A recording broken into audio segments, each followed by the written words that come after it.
Well, good evening, Sigma Race fans. We come at you here live tonight in Texas at Texas Motor Speedway for race number 6 on the Sigma Cup calendar. And I do have a buddy in the booth alongside me here tonight, none other than James. Y'all have probably heard him in a couple of our streams over the years. Glad to have you, James. How you feeling tonight? Actually, wait, my Glad to be bad. here, Shaky. I it's actually Tim courting. We're rolling with it's obviously Tim courting. I just stuttered and made the wrong announcement. So, how's it going, Tim? It's going good, Jakey. Going good. It's been a good start to the season so far.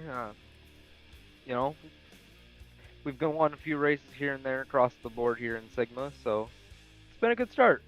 Can't complain. Yeah, the Courting Brothers Motorsports has really been off to a stellar roll this year. Just fresh off of a win with Fireball last race at Atlanta in the big Rebel 500. Willow Blake had a win at Atlanta. So basically, Atlanta was the track for you guys and gals. It was quite the showing there. How do you feel about Texas here tonight? I think we might be firing off some firearms at the end of this one. Heck yeah. Get those 6-shooters out in victory lane with the cowboy hat and celebrate in style as they always do here in Texas. No Limits 351 tonight here. It has been a staple amongst the Sigma calendar for the last several years. And, well, let's get started with the lineup here tonight. Front row, you've got Monty Shangle, winner this season at Phoenix, starting on the front pole position alongside Lynn Farrell. Whoops, wrong. Let's see. Then behind that, you've got the 35 of Dave Steele Jr., who actually had to come through the sprint qualifier alongside Jacob Shangle. There you got a Courting brother, Tom Courting, running 5th here out of the starting lineup alongside DeBlanc, Bradley Ream, and Sebastian Torres. Tasha Wright, also another KBM entry, top of the field here today alongside John Hagan. How about the qualifying session for your team there, eh? They're getting all up front here tonight. Well, because right there's Lewis as well. Yep, right alongside Jimmy Logano, Lucas Holmes and Ewan Wood Army, Tyler Shangle, and there's your race winner from last week, James Fireball Robert. Ryan Little, Finley Herwig, Craig the Void. First race out last week was stellar, so we'll see if he can back that up with another good performance here tonight. Rookie competitor this season, Wyatt Wilkinson, having a great start of the year. Cooper Dwight, a race winner already. Man, how about Al Bunch, though? He has been on a terrible slip and slide out of relevancy, hasn't he, Tim? I was gonna maybe not just him. I think it's our both him and our good buddy Chaz there next to him having a little bit of a slippery slope lately. I'm really hoping both of them can turn it around at some point here soon. Well, and then we also got Brandon Butler, who was in the booth here last night for the Bridge to Cup race. Here he is starting deep in the field. And at the very end, Tristan Reams and Nelson Chacon. Tristan Reams, a team owner, has not been able to find success as a driver owner. His 6 wins to his career came when he was racing for Arrow McLaren. And yeah, it's been a struggle. Another big notable struggle has been Kellen Relic Racing switch from Jaguar over to Dodge, which is kind of that, segue into Al Bunch's struggles this year. Is they just haven't found the formula. They haven't found the setup quite right for these Dodges. Jaguar was a walk in the park for them to win so many races, and now switching over to Dodge, it's a learning curve, that's for sure. Well, Jake, I mean, yeah, I can speak from this one about with experience. I mean, you got to look at us over at KBM and switching from the Fords to the Chevys. That was one heck of a learning curve with these cars, with from top to bottom. You'd think it'd be easy, but it's completely different from one manufacturer to another, both from just an aero and body standpoint down to the power unit under the hood. Like, you've got a lot to figure out. Well, and then even switching over from Chevy to Cadillac this year, which was another, it was a risky gamble, but it looks like it may be a gamble. Yeah, we've had some that's paying off, and we've had some. It's paid off in some places, but I think as the main commentator around here, you can attest to this. We've had some struggles too. We've seen some of our cars really struggle to get to the end of these races, and we're missing something there. But we're working on it. It's just going to take a little bit of time because we have to figure out something new. Because we're not exactly working off the same equipment, off the same packages as some of these teams like Calvin Steele in front of my brother Tom there in the Chevy. It's kind of the same, but not completely. It's just different enough that there's gremlins to be had. right? Well, and already it looks like maybe 2 in the top 5 if Tasha can get around Bradley Ream there. KBM off to a good start. Bradley Ream racing for Railfan Motorsports, his own personal team, owner-driver this year, after basically earning that charter from his grit and determination last year as a rookie. And it's been a little bit of a slow start for him. We haven't seen him running up front near as much, but seems like he's bouncing back here tonight. A threat, as always. Last year's runner-up, Rookie of the Year. He finished second to Braden Varga, whom is also a interesting topic for your team, wouldn't you say? Yeah, yes to no. I don't know. Personally, as much as I think it's interesting that that we're racing against each other now, and he has our font, I think that's an interesting choice on his part. Other than that, I wish him well. I'm sorry we had conflicts of heads, but well, and I wish him well. Ultimately, it's been a struggle for him this year as we look through the field. Monty's still leading the front with the Greg Biffle tribute scheme there. Let's find where Braden Varga is here tonight. We have 46 cars on track, which is becoming a new normal here in the Sigma Racing Series. It just means that the points are at a higher premium this year. Yeah, Braden Varga, when he had to jump ship to his own team, currently running 30th here tonight, it's just not the same. That KBM formula didn't go with him, evidently. Obviously, I'm sure there was some very cloak and dagger protection of high, very important documents that did not get leaked or leached out. So the 9 is just trying to build it up from the bottom on his own here. I did see someone head down pit road. I do believe that was the 88 of John Hagan. And maybe a... Yeah, I wasn't sure who that was. It kind of looked like it was a... Oh, it was John Hagan in the Genesis there. A coolant leak. We don't usually see those very often. That's an interesting mechanical failure. Oh no, game crash. Shoot. Yeah, like I said, we don't often see a coolant leak like that. So, well, this is the first time it's crashed all season so far in a cup race, and last time it crashed was a bridge to cup race. I was able to start the game, restart it, and we were able to make it all the way through the race. So just a brief technical difficulty here. I've tried to figure out a good term for these when the game crashes. I mean, you got rain delays in NASCAR. Maybe a server crash because of all the shortage of RAM today, because of the AI and all that nonsense. Maybe that's our angle. See, so we kind of had something in one of the other groups I was in where if a driver had to pull down and was like out of the race within the first 5 laps, we'd do a reset.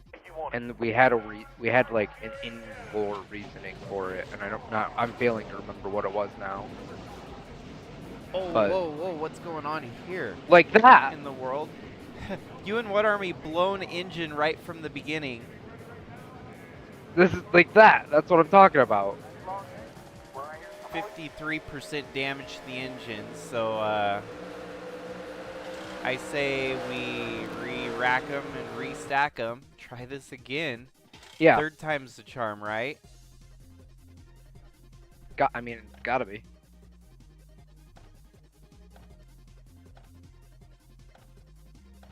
Well, and that's one of the things I've been experimenting with in expanding the pit stalls is the hazards that come with tweaking the INI files of the game often does some weird things, so fingers crossed. Does that seem to bring up the risk of early exits? Sometimes I think mechanical failures become more common when you've got more cars on track. It's weird. It's kind of goes hand in hand, I've noticed, with my testing here. So, and maybe it's just the tracks that I've been adding stalls to that are, you know, higher attrition rates and stuff. But I don't know. Honestly, it's kind of weird. I think some people are gonna be real happy with this restack here. Right? What do you say? What do you think? Berggren, who finally got his first career win at Portland a couple weeks ago, starts pole position here tonight alongside Tasha Wright, Ewan What Army, Jimmy Logano, and the 78 of Bradley Reeve. We'll see if it's a follow the leader affair here or if some shakeup for the lead this time. Oh, I hear crashing, I hear crunching. I too heard that.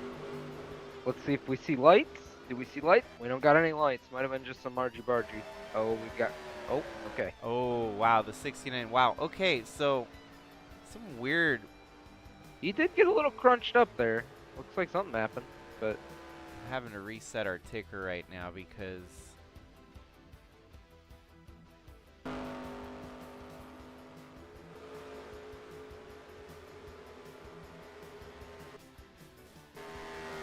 Well, let's go back to lap 1 and see exactly how this happens. That's the 69 of Lynn Farrell. Deep in the field here. 3 wide already out of turn 1. Heading into turn 2. The 22's way high. Oh, man. Hard hit for Louis Trost. Ooh. I was just going to say, that's a big hit to the left side. Well, we've already seen some drama on this start. No caution. I'm surprised it stays green here. Yeah, nobody spun out, though. So, I mean... Yeah, they kind of kept all fours pointing in generally the right direction. The 69 did a full spin, but evidently recovered quick enough that the game decided no caution. Tough start to the day for Lynn Farrell. Holy cow. Yeah, definitely not the way, I'm sure not the way he wanted to start the day. So, as I mentioned, we've seen 5 different races, 5 different winners. It's all been 5 different manufacturers. And 3 manufacturers are yet to win a race this year. Those are the Japanese trio of Honda, Toyota, and Subaru. Well, we've got a Chevy leading the way right now. Actually, the other Chevy that won earlier in the year. So, the one Chevy. If you look a little bit further back, we've got a Genesis moving into the picture here. That is Finley Herwig. And it was the 41 of Cooper Dwight that actually won the race for Genesis back at Daytona. But Wood Army hanging in there solidly in the top 5. He's fighting right there alongside Tasha for position here. Fastest lap in the race belongs to Monty Shangle. All the KBM cars moving upwards. The only one I haven't seen yet is your defending winner from last week, James Fireball Robert. Yeah, but he likes to start. He likes to take his time on his way towards the front. See Willow Blake in the Toyota there, running in 14th. There we go, James Fireball mid-pack at the moment and working his way through some of the traffic. 3 wide ahead of them. This could get gnarly. Man, they're racing like it's the last lap of the race. 4 wide almost, 3 wide still through the turns. Holy cow. I want to put the spotlight here on Brian DeBlanc. He has been bad luck Brian. This year especially. It seems like no matter where he goes, bad luck always follows right there behind him. And been a really rough start. Had a great campaign last year, fighting for the title all the way down to the last race of the year. And he's got speed, he's got the ability, but just terrible luck, it seems.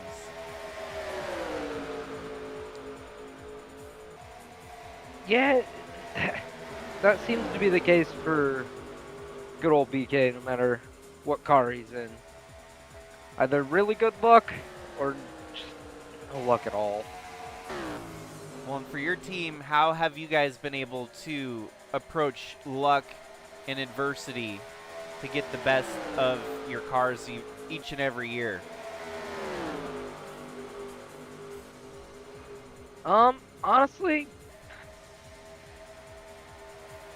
lots of extra preparation and making sure we're as prepared as we can be rolling into every week. Considering most of the time lately, we have been rolling in with a rookie or 2, or in some cases, even 3 rookies rolling into one race weekend. Or in the case of Music City Grand Prix last year, I think we rolled in with what, like 4, 5 from the KBM stable. You still have 5 cars technically, but can only own 4 charters here in the Sigma Cup Series. And your unchartered entry is Ralph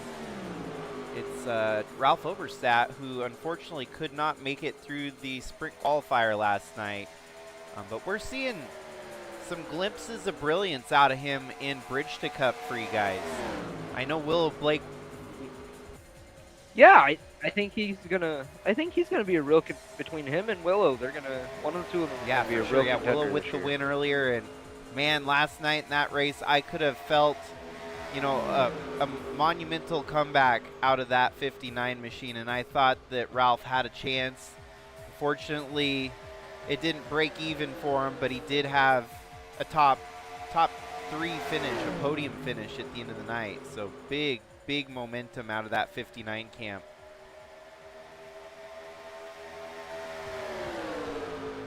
Well, so far it's been kind of a stink-up show by the 43 of Taden Berggren, but he's not getting a big lead on the rest of the field here.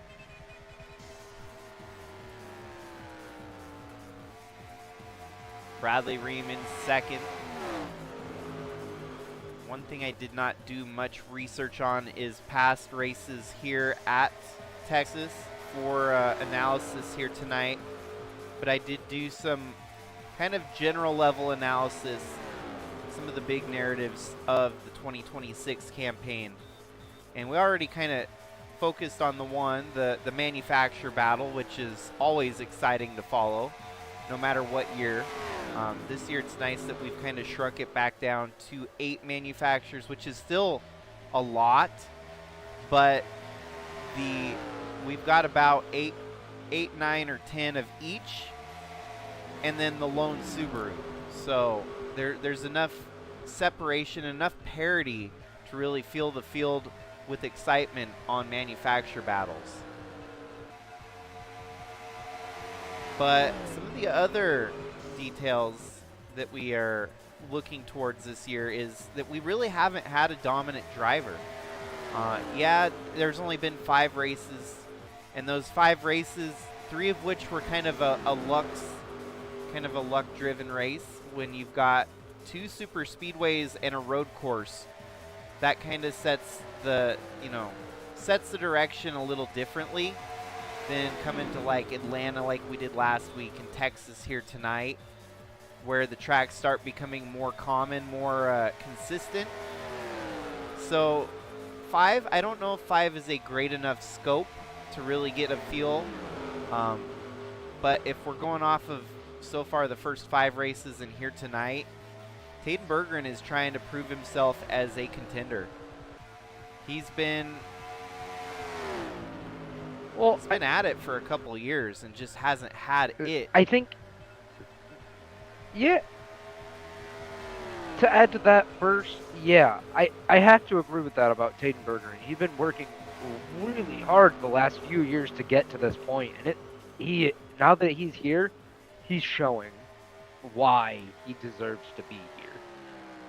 But to add to your point of like, we're not really seeing dominance like we know, like, because like I think you can agree. Typically, when we think of the start of a Sigma season, we're already kind of starting to see the players.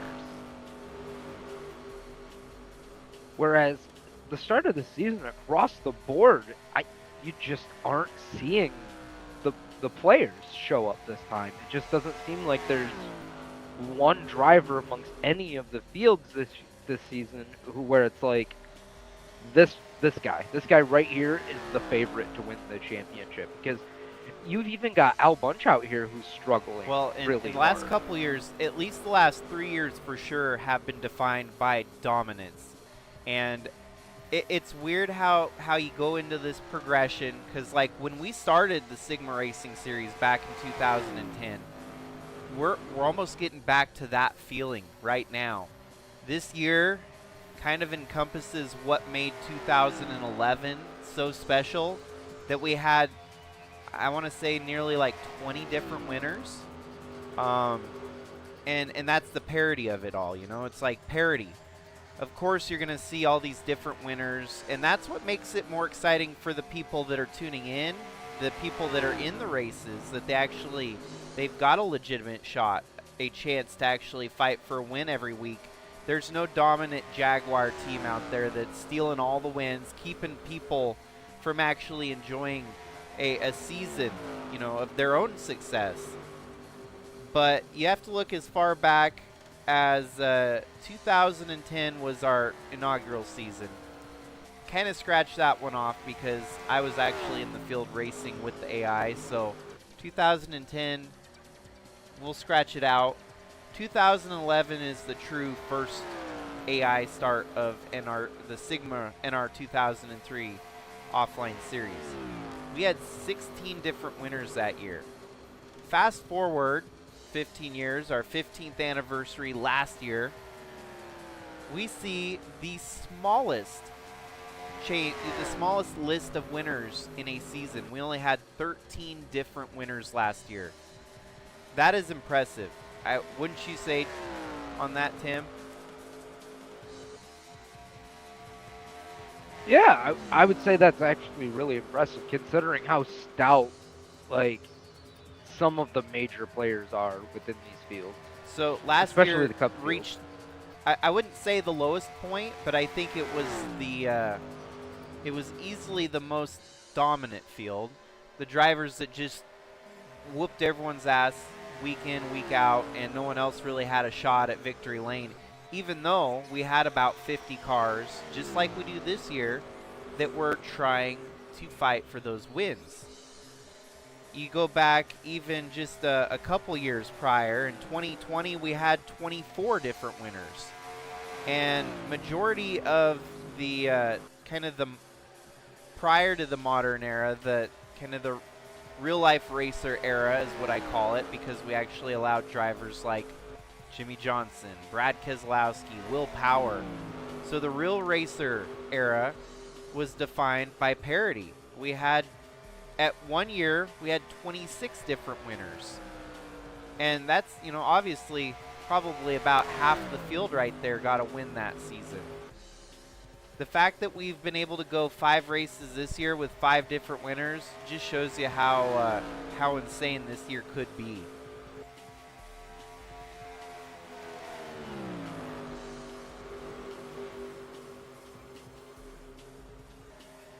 The largest field of winners we had was back in 2014, where we had 31 different winners. I don't think we're going to see that level this year.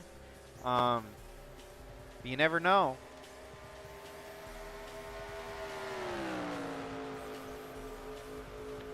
Well, I mean, I think to piggyback off what you're saying, I think now's a good time to talk about what I was thinking about talking about earlier during the lineup is some of the, like, up-and-coming drivers who, they're not so up-and-coming now. They're here. They're here in the Cup Series with us now. Like, for example, like Wyatt Wilkinson, who has worked his way up here and really earned his keep. There's a few other drivers throughout the field here that are very similar to him, where we've seen them build and grow, and now they're here. And they could really be a huge factor in deciding how many people win races. It's always changing too, because each year we got new people coming through that are like you said, proving their worth, stepping up, and actually putting themselves in situations to try and fight for wins. And it's always awesome to see that ladder work the way it has. I mean, Finley Herwig running in 4th right now didn't have a chartered ride during the off season this year, and some things materialized. He was able to scrounge up the money. There was an auction during the off season, and he was able to buy his ride here, as you see him racing tonight. Top 5 runs so far. Good showing from the rookie here in the Sigma Cup Series. But every rookie had a start somewhere, and his start was all the way back to ARCA. He then got kind of mixed opportunities after his ARCA campaign, where he had a single race win season and finished about top 5, top 10 in the points.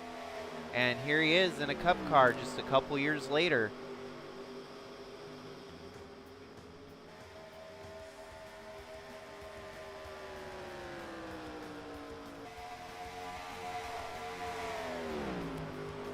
Yeah, he is another one that's been really working his way up here. It's nice to finally see Finley Herwig get his chance up here, because I know he spent a good chunk of time down in the truck series, really honing his craft and trying to prove that he really belongs in. Well, it's one of those drivers too that gives Sigma Cup a bit more of an international flair, from UK, giving us someone from Britain sporting their flag out there on the track week in, week out.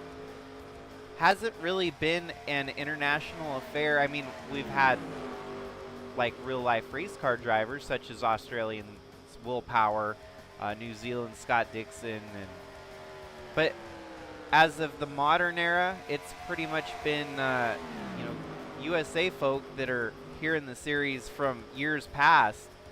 And so getting to see Finley make it up to Cup gives us some more of that international flair. As I skim through the drivers here, I think obviously Chaz Chadwick is from it's kind of split household, British American. But yeah, no, what's impressive is there just hasn't been that international boom yet, and it's coming. It's just a matter of time before we get more. We got New Zealand right there with the 67 of Alex Crowther, so there is another one right there. As I keep skimming through, pretty much all U.S. representation throughout the field here. Man, tough go of it for Eli the Wolf. It is definitely some trying times. Got a race win right out of the gate at Armory Digital Super Speedway, but for whatever reason, just not tracking with that 94 machine fast at all.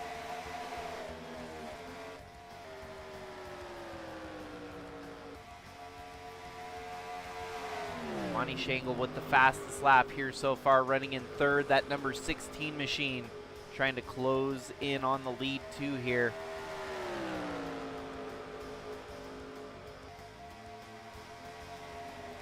But I'd have to say the biggest surprise here so far, other than Taden Berggren leading all these laps, is the 68 of Finley Herwig right there in the top 4.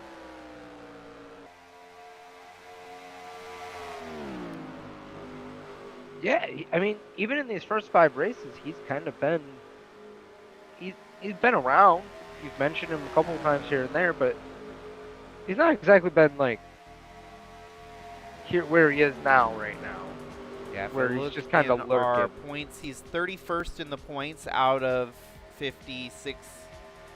31st in 5 races. I mean, he's just kind of avoided the big downside. He had a second place at Portland. That was really his proving moment. The wild part is, for whatever reason, our road course racers are running strong again here at Texas.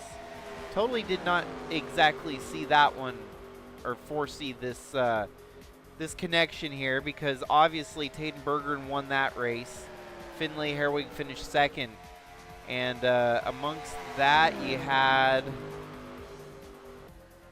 well, Tom and Monty weren't in the top 10, but it is kind of weird that 2 of your road course guys are there in the top 4.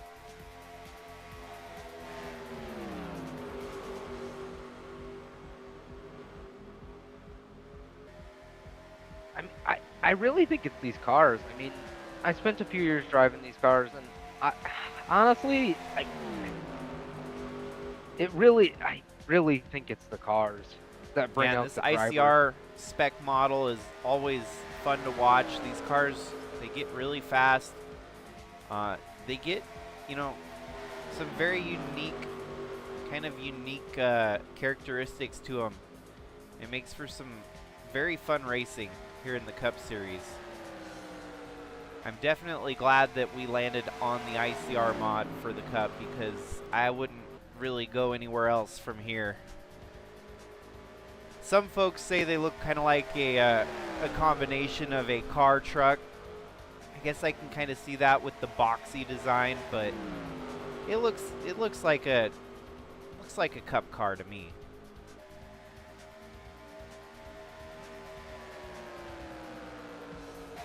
Well, I feel like the nice thing is, if we really wanted to, we can get creative with these and completely give them a brand new facelift. Like, because if we really wanted to, we could fix the Xfinity spoiler they got going on all of these, and give them our own unique spoilers and shit. Maybe in a couple years when we're ready to reface our Cup Series, but other than that, I like traffic now in. I like what we have. The visual as they're closing in on the back of the field. We're gonna be kind of minimal on disqualifications here tonight. I'm thinking that a lot of these cars that did get in that first wreck, they're going to be able to kind of steer clear of our leaders and not cause too much of commotion. But we'll see. Always change on the fly here. If it looks like it's going to cause a wreck, then we might start sending some people packing. Yeah, tough break for Lynn Farrell, who right out of the gate, lap 1, got spun out, slammed in the inside wall. He's still out there soldiering along, though. And impressively enough, it has taken him 49 laps to get put into a situation where he's going to go a lap down. So that car, not too slow, although damaged. Very much underpaced here today. He's going to be able to try to soldier on here and maybe get some points, maybe with some attrition, maybe some other wrecks throughout the race here today to gain some points. First car 1 lap down, and now they're trapping the leader into a bundle there. The 43 is going to have to get a full mirror of the Finley going to make a 30 move on the machine, 16 there. right there on the back bumper. Finley right there up to 3rd now.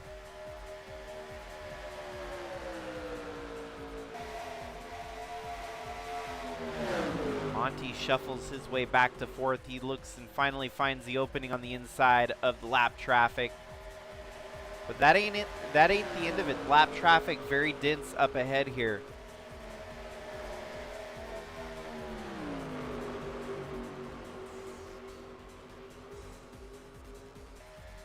Finley looks like he's getting ready to take a shot at my brother there. He's looking fast tonight.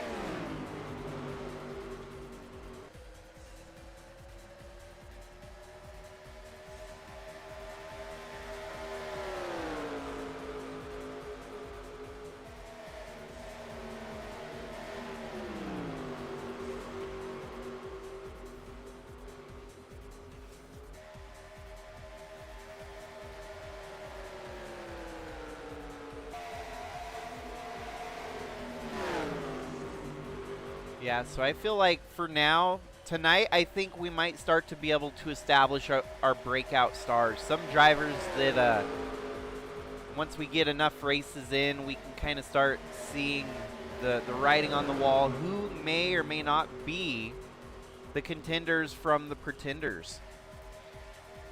And it's very weird because, I mean, even though Taden Berggren's leading this race, he's had a few bad races. Tom Cording, we haven't seen him actually run up front very much in the last couple of races at all. Actually, if we look back at past results from Tom Cording, who sits relatively deep in the points.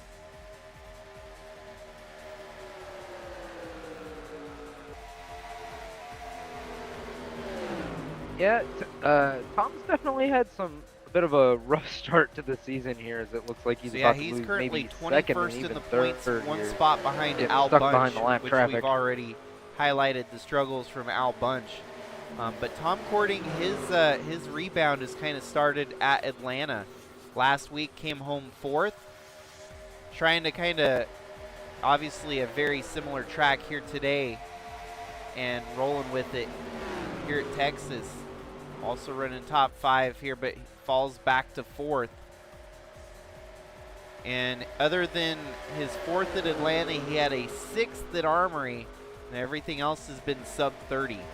31st, 35th, 39th.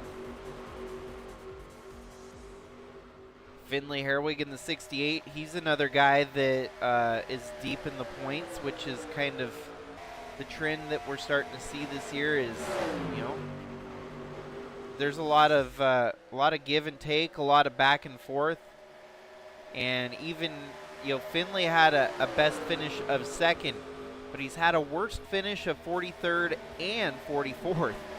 So completely volatile. The highs and the lows are very definitive of a season, and if you can run up front, you know, that's when you start to establish the nickname checkers or wreckers.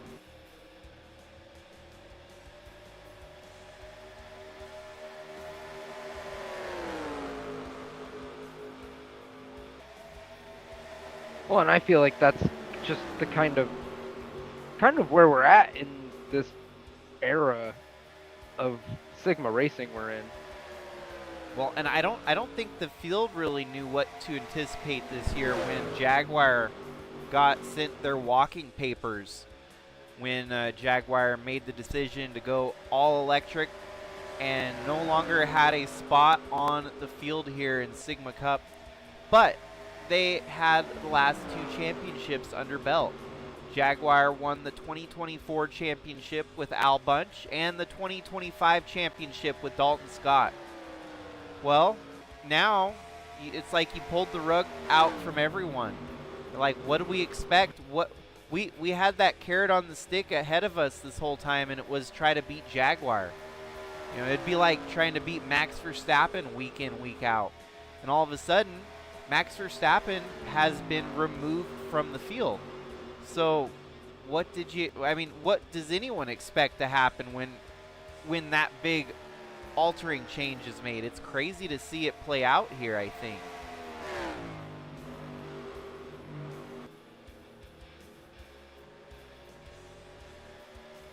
Some things stay true no matter what, even when Jaguar was out there. Chevy was always a perennial contender. However, it's highly documented the last couple years, the struggle out of the Ford camp. Ford has been so far out from, even being contenders here in the Sigma Cup that I feel like when Monty won at Phoenix just a couple weeks, or now about a month ago, that was like a big, heavy sigh of relief, knowing that they could get the Fords back to victory lane. Heck, the whole Shangle clan, they banded together to try and bring back the Monty Shangle Motorsports team, as it's been struggling for so many years.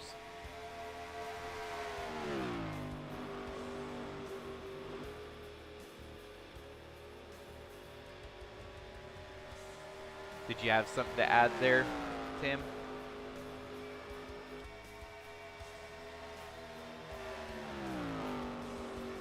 I was just gonna add that, like, I feel like when Ford lost the Fording family, they lost like a super conglomerate they had going between the Shangles and the Cordings, because it didn't seem to matter one way or another. Ford was winning,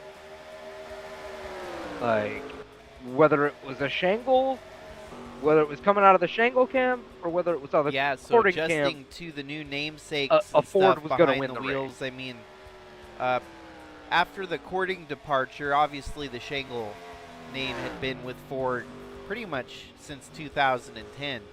You know, Monty Shangle Motorsports, and even at one point, Jacob Shangle Racing had Ford under lock for many years.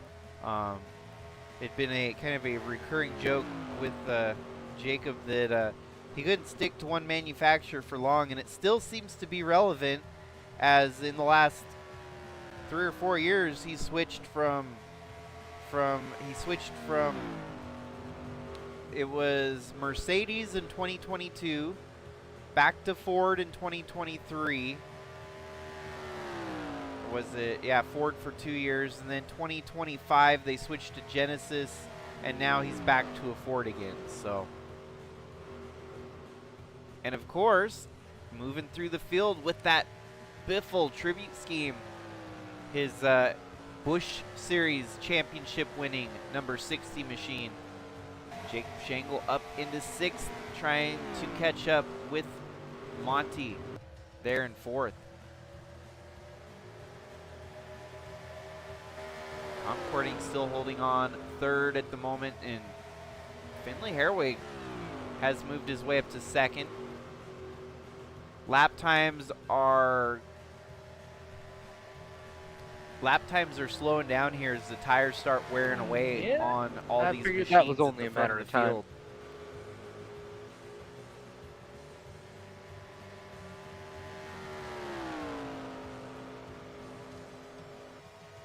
I feel like the window's probably like be reaching 70 to 75 is my guess.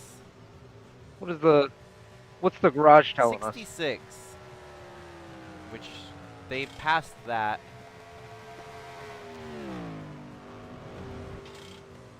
Okay, so we're in the window. We're in the window then. So I think Taden's dropping low here. It looks like maybe they might be able to stretch it just a little bit further. Yep. So from the lead.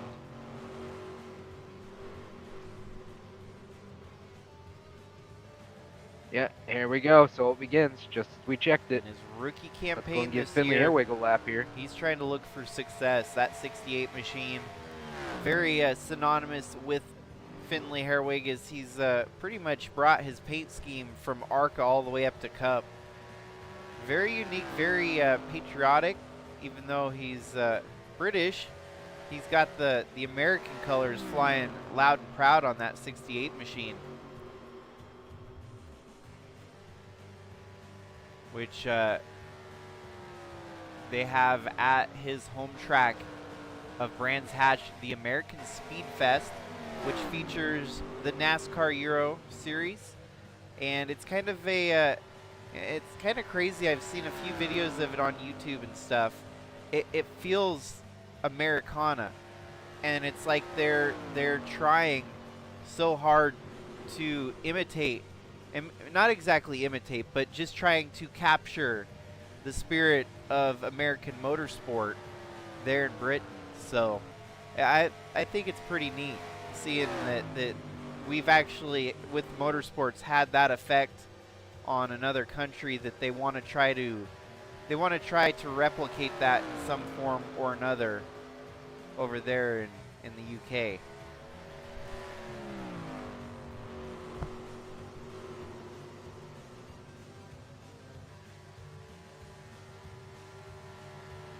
Yeah, I think that's really interesting too. I think looking at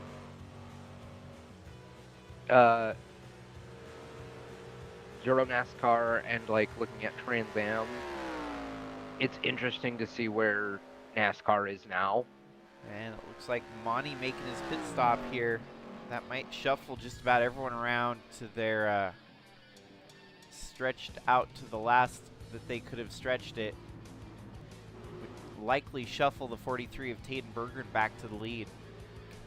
But yeah, no, like you're saying, it is impressive. I think NASCAR's had a good kind of thumb on all of it, especially since the Euro Series used to be like the Whelen Euro Series, and it's pretty much been fully branded over to NASCAR now with the NASCAR Euro. You got the NASCAR, the Mexico, which and all of these other series, they had been their own entity. I mean, like the Pinty Series in Canada, I think, has full support from NASCAR. So it's impressive to see where the NASCAR brand has grown, and it's always good for international appeal to get bigger audiences into legitimate NASCAR even.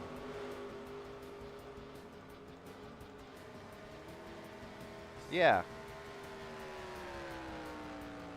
Well, I feel like it gives people And then, their of own course, niche in we've their got own this way, in their own area. microcosm of counterculture where we're putting on video game races with NASCAR cars as well. So it just goes to show you that there's really no bounds or limits.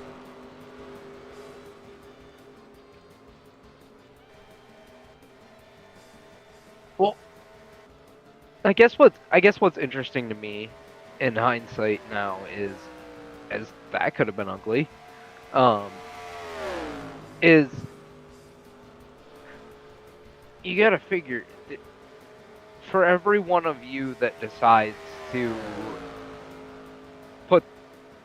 put your universe out into the world, there's got to be like their hobby, what, their a handful their of people niche. that have their own thing, that like model trains. You know what I'm saying?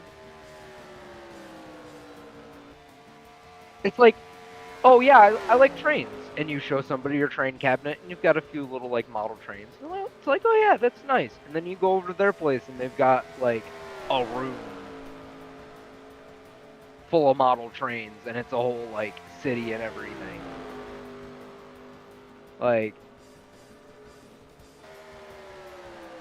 I feel like there's probably still some cases where it's like, yeah, this is what we have going on, and we show people this, and then it's like, so what do you got going on? And they show us a 12-page like Excel doc covering it's every always last interesting series, when you series and you get to sub-series take they a have step going into on. those universes it puts more of a perspective into it. I mean, once you have, people in the cars like we do tonight, they're the ones that are tuning in to watch it, and it just makes it that much more special. That it's like going to the casino, and you pick your numbers at the Keno machine. Keno, it's gonna pick 8 numbers. You pick 8 numbers, it'll pick 20 of them, and if it lands on, all 8 of your numbers, then you just hit the jackpot. It's kind of like watching these races. You never know if your car's gonna show up tonight or have a lame night where it just don't have the speed, don't have the luck, tough break, and then you end up, well, that's them's the breaks. It's on to next week. We'll see if we can get them then.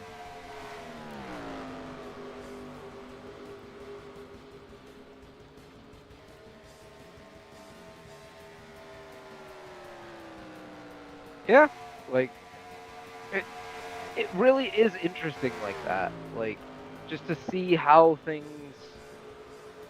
play out. 46 cars, all 46 still running. I do also find it incredibly and interesting. only We one have driver, nobody 2 laps that is down. out of That this is race yet. unfortunately Eli the Wolf.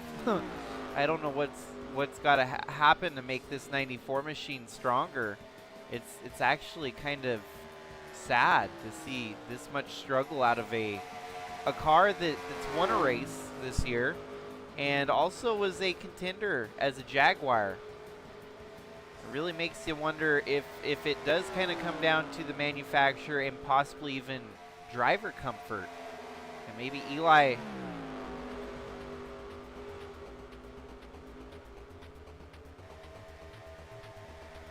I mean, comfort is a huge thing. Like, it's honestly why Tom's in the Cup Series and I'm not. Like, I enjoyed my time up here, but these cars it's like the current model. I enjoy of the driving next-gen them, but car I just too, don't where enjoy it just doesn't feel like a car you want to drive. It drives you almost. And I'm sure that could be said about these Sigma Cup cars too, that they just feel unruly. But at the same time, because of that, it kind of builds up that, that enjoyment factor when you do win a race. It's like, man, I wheeled that ugly SOB around the racetrack and parked it in victory lane. It definitely, it brings out the best in these racers here.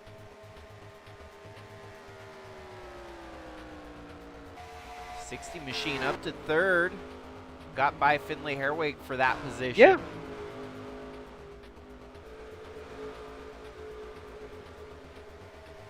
Yeah, for the Shangle clan, it would be so cool to have all 5 of the cars make it to victory lane at one point or another this season. 1/5 of that has been achieved with Monty Shangle parking it at Phoenix. It seems like he's fallen off here. Actually, he's nowhere in the top 10. Ouch, fell back to 14. Wyatt Wilkinson on the bounce back, though, moving up into the top 15. Cooper Dwight in the top 10. But how about Fireball Robert? Now back up to 8th. And crazy, here's Sebastian Torres in the top 5. His worst finish this season has been 25th. So he alone is the most consistent driver on field. He has not suffered the terrible far back losses of 40th or 30th and back. His best finish, or his worst finish, has been a 25th, and he's had a couple top 10 finishes to boot. So, of course, that is the machine that Jacob Shangle has been running the last couple years. It's definitely an odd feeling to see your machine out there and you're not racing in it yourself. It's a very, I'm trying to remember more current recent years drivers in the Cup Series. Like if Brad Keselowski just recently sitting on the sideline watching Corey LaJoie run his car at the Clash. I mean, it's got to be weird.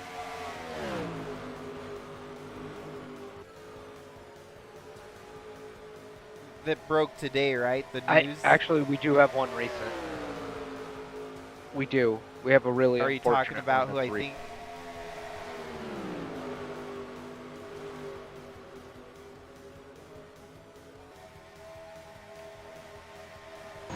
Bubba Wallace and Kenny It doesn't look like we're gonna Kurt get a Busch. caution, but I think it's a our Oh. first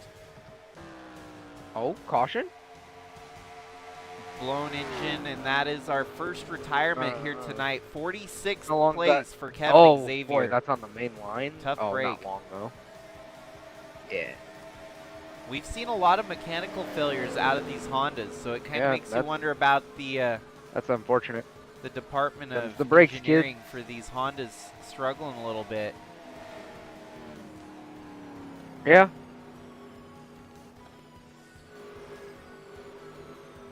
And if you're another Honda driver out there, you know, you might be sweating bullets just a little bit, knowing that one of your comrades blew an engine here tonight. So Texas is kind of demanding on the power plants here. Think about the high speeds, the heat, especially the heat of Texas. Even though this race is at the nighttime, do not discredit how hot it is here, even during the night. Those cars are going through the reps from the start to finish.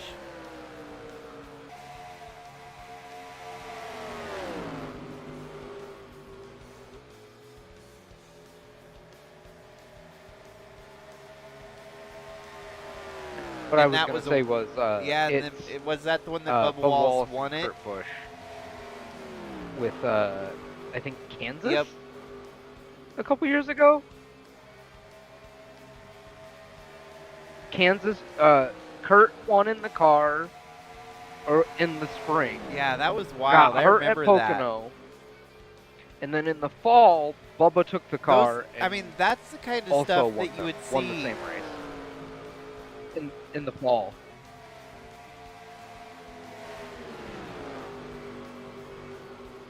That's the most recent time that we've seen anything right even similar, where it's no, that one we do know for a fact that Kurt was your car at went to Kansas victory lane, just kind of you had just been to victory lane, and those are the kind of scripts that you usually see play out here in the NASCAR Racing 2003 community.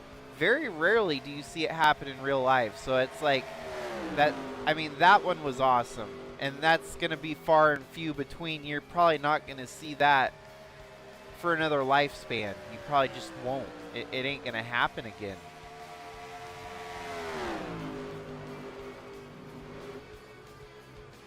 But definitely glad that I was alive to witness it, and we witnessed it, and that was, yeah, it was memorable.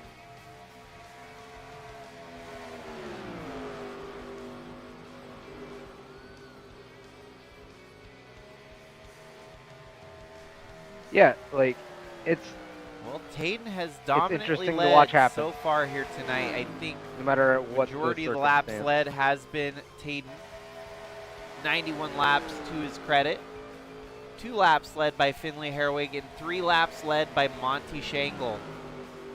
And Tayden's still up front. Yeah, him and his teammate, this seems to be the year. Maybe it's a breakout year for the 43 machine. Tayden Bergeron led all those laps at Portland en route to his first career victory. And all the pieces fell into place, you know, Chevrolet, and his consistent determination to try and bring his own team. He is a owner-driver, at 43, and he's got a 2-car team. Him and Brandon Butler II are the 2 contenders this year. Last year he had Bella Fawn. Unfortunately, Bella Fawn had to step away from the Cup Series. And so in enters Brandon Butler II right there, 42 machine. He's currently running 22nd. And he's paying tribute to a near and dear. Unfortunately, he had lost his dog recently, Chevelle, And I know that we're going to have another tribute coming up here next week on the KBM machines that'll tribute to... but first, I just wanted to highlight he's got Chevelle riding alongside of him on the car at all times. And you could explain it a little bit better. I've been following along with the story on it, Tim. But for KBM and Tasha, if you want to share the story, feel free. I know it's probably a little heavy. I don't want to.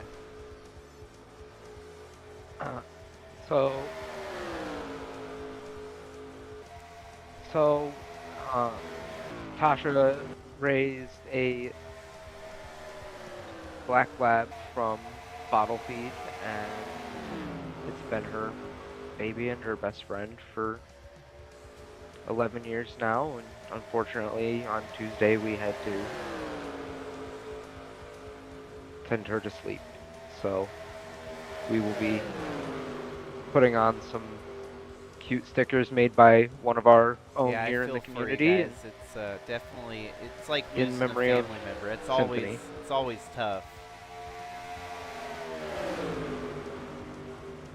And yeah, 11 years. It's 12 years. Good years of memories it's and never, all that. I'm never sure an it's easy the best thing. way you can honor and remember Symphony. So it's a shame, and I'm sorry it unfortunately came in 2026 here. It's just heartbreaking,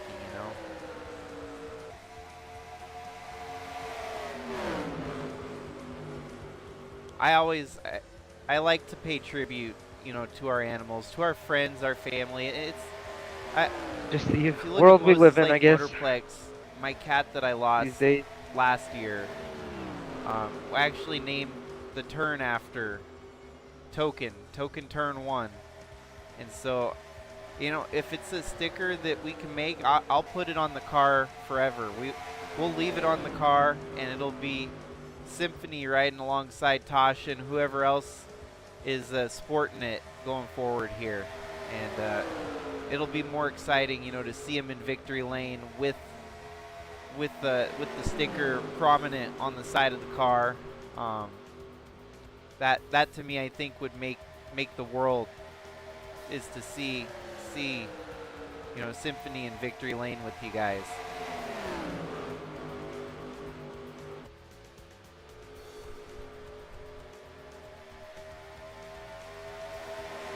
Tasha having a good run here so far. She's up in 5th. yeah, that'd be wonderful. Honestly, I hate to be this person. Yeah, she's been having a solid run all day. The strongest towards in the the front. KBM stables right now. It's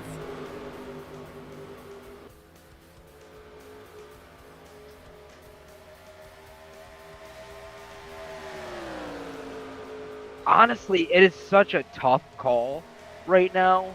Not me. Definitely not my brother. That's for certain.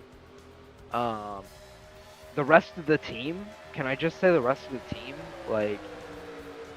Because but if you had to pick just it's so one, hard to just pick one. we've Everybody already on this seen- team has been so phenomenal the last year.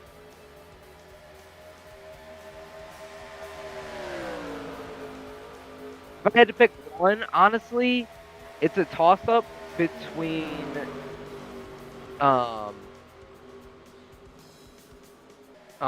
Fireball Robert. Well, you got Luis and, Rodriguez. You got Tom Cording and Tasha. I was kind of drawing I figured you'd at least say Tasha because blank of at the how very stellar the end of season.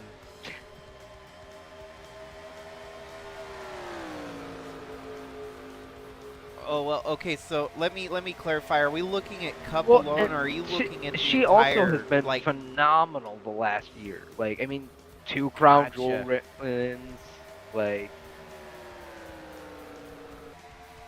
Well, I'll make it a little easier I'm looking at for it you. as the Who entirety of in Cup? KBM, and And that's I what makes figure it the so top two hard that we're to make looking a at choice right now are because probably the everybody two has on been your so radar. good.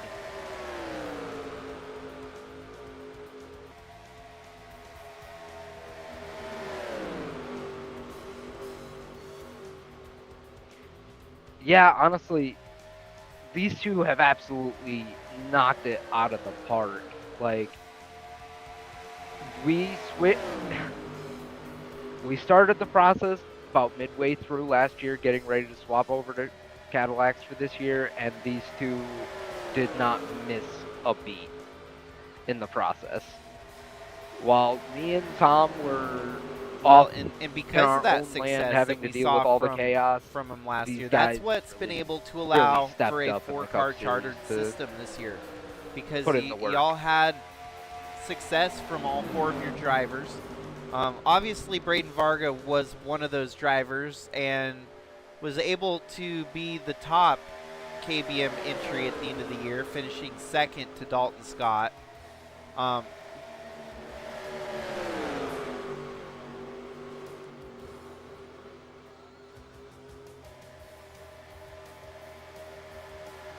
Yeah, it's a shame we weren't able to get But for me, I the think what championship was job done. impressive last year was Tasha. We and certainly her tried. push to put on such. Braden did It everything was he could to basically bring it the home, but fall just a little of short there at the Tasha end. because she had won at Gateway and then followed it up. And so this was just the end of the year in October. October 9th at Gateway, she succeeds in her first career win. But it was kind of started off at the road course the week before that where she ended up with a fourth. But what blew everyone out of the water after the alphabet soup and all of the heat races settled, she shows up to the Music Fest Grand Prix and wins the third annual Music Fest Grand Prix. I don't really think anyone had that, on the radar because she hadn't really shown that, that intense, speed, but went back-to-back weeks.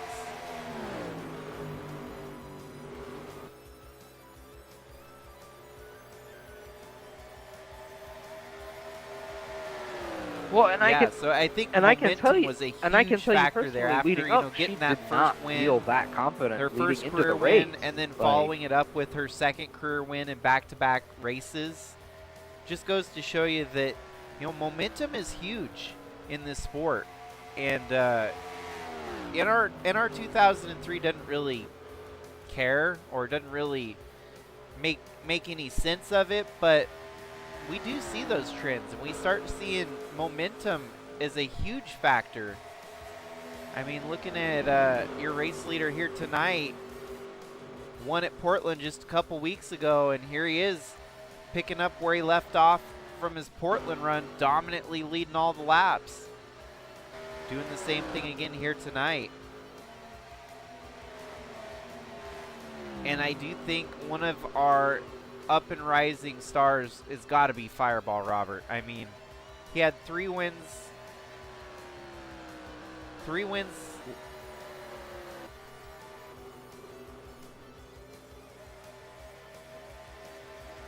Oh, absolutely. Right. Yeah, If no, he he- had if a very if he tough had end of started the year. He kicking had it up 1 win at a Lakeside, notch, and then could probably not get like a top a 10 month to save sooner, his. we might have Couldn't been even get a talking top about 20 him in the instead of last Braden 6 Varga. races, basically. And it's that, that was kind of that rookie, just mistakes that were being made here and there. And I think this year, his sophomore year, he's kind of figured it out. Is it his sophomore or is it his third year? Man, it might be his third year, actually. So his sophomore slump with, 3 wins, that's a sophomore slump. And still comes out this year and already finds victory lane early this year. He's got the very, very unique achievement to his name as he is the only Cup winner at Moses Lake Motorplex. That was the Sigma All-Star event last year, and he became your 2025 Sigma All-Star by winning the All-Star race.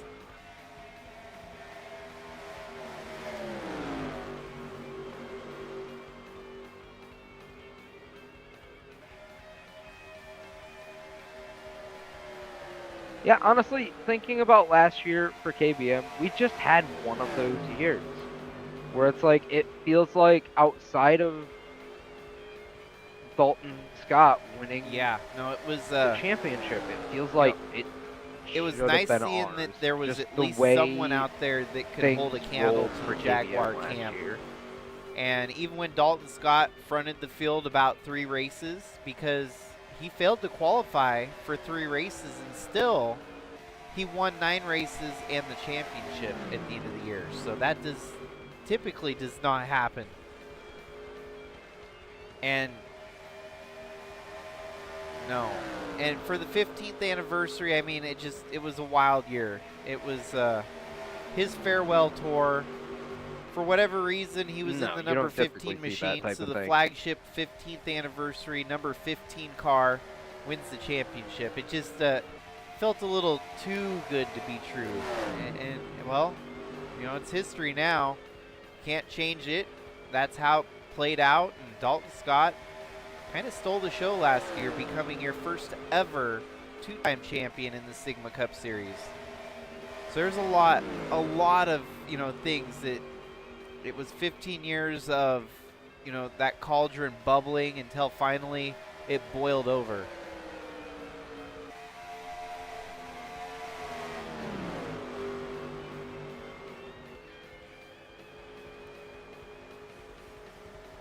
Right? Now for the KBM clan out there, I feel like sometimes that's what it takes. Just getting started. It's gonna it'll a long time of trying before it actually comes your way finally. And this year's already looking good.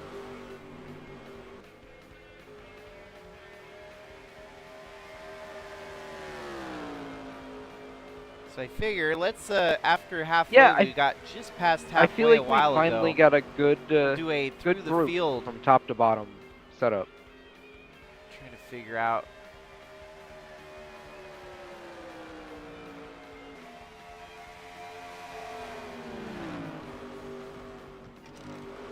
Yeah, the car noise is too loud that way.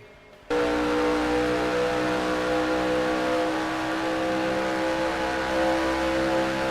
wish that we had iRacing cameras in our 2003 sometimes. Just kinda.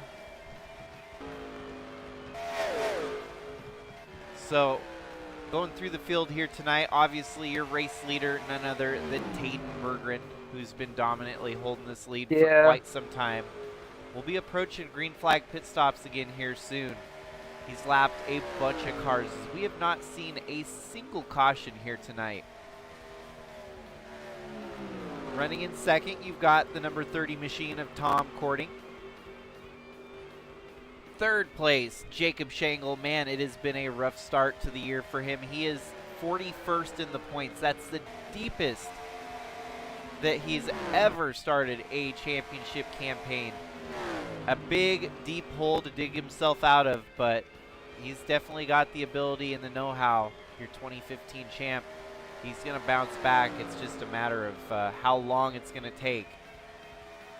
Finley Herwig running in fourth, the rookie car owner. Great showing here on the oval. He did in his own is kind of like our Shane Van Gisbergen, as you're going to expect him to do really, really good on the road courses, but these ovals are kind of a foreign concept to him. So the fact that you're seeing him run strong here at Texas tonight is very promising for the rest of the season. Then you've got Monty Shangle, the eldest of the Shangle household, running in fifth. Tasha Wright in sixth. Bradley Ream in seventh. Fireball Robert in eighth. So KBM top 10. They're still holding on 3 of the 4 in the top 10. Then we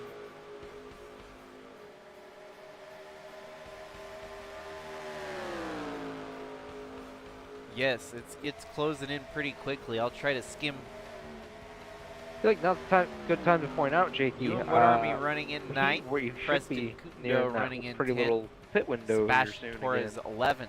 Cooper Dwight 12th. Lucas Hitting Holmes, lap Jimmy Logano, and 131 Wyatt here. Wilkinson rounding out your top 15. And you've got Willow Blake. She's learning here tonight. Definitely getting some experience in the Cup car. Top 20 for her so far. Followed by John Hagan, who had a mechanical failure. No, that was in the game that crashed the first time. So no mechanical failure in this one. 17th for Hagan, 18th for Craig the Void, 19th for Brian DeBlank. Brandon Butler, just kind of a gritty performance here tonight, has worked his way into the top 20. Chaz Chadwick struggling here with the LFG Honda. Him and Chris Harvey both running nose to tail there. And the unfortunate worst of the KBM entries here tonight, Luis Rodriguez running in 23rd. Car must not be very happy on this long green flag run, so might need a caution.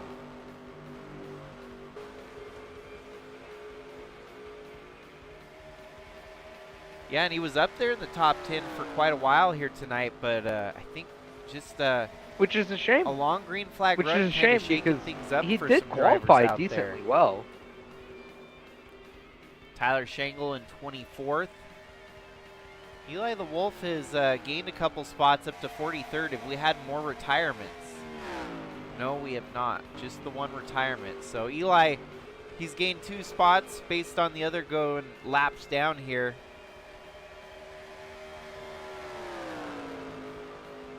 Brutal. Some of those drivers just deep in the field here. Braden Varga in 26th. Al Bunch in 27th. Those are drivers that you would have been seeing run 1-2 last year. I think so many times it was between Al Bunch and Braden Varga for all the race wins. To see them this deep in the field is gravely disturbing. Tyler Aspinall in 28th. Trevor Vaden 29th, and Kara Shangle rounding out your top 30. Chad Hertenstein with a 31st place run, and he's just trying to soldier home for as good a finish as he possibly can get here tonight. And we cycle back around to your lead of Tayden Bergeron. 32 cars on the lead lap. Yeah, 32. The last of that is Ryan Little right there ahead of him.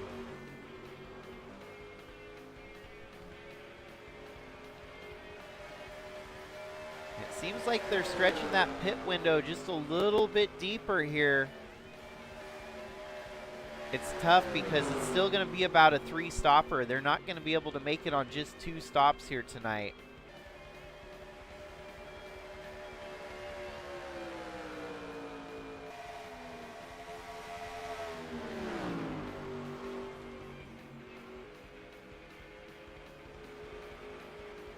And I do believe the 43 was one of the first ones to pit last time, so he's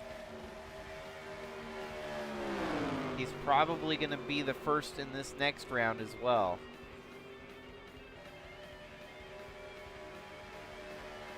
Which evidently for him, the undercut did not cost him too much time. There we go.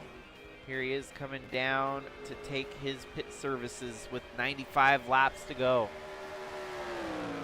This should cycle. There you go. The 30 of Tom Cording up to the lead.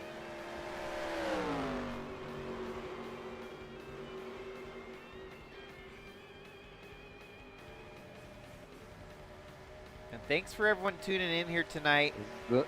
Hasn't been a whole lot of drama. It's been pretty much a Tayden Bergeron show from start to finish so far. Still got 95 laps to totally finish this thing out, so there's a lot that can still happen. But I'm shocked that we have seen 0 cautions, no wreck. Well, we saw the first lap wreck, but that didn't facilitate a full course caution.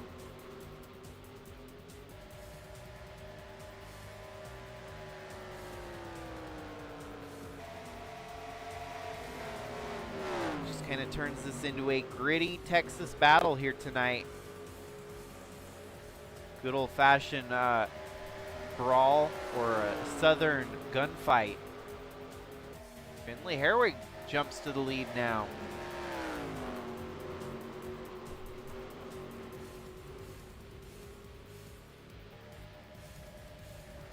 Well, the 60 of Jacob must have pitted because he's nowhere near the 68. And while also the 16 closing in on Finley Herwig here. So Finley is actually let the rest of the field catch up behind him, it looks like.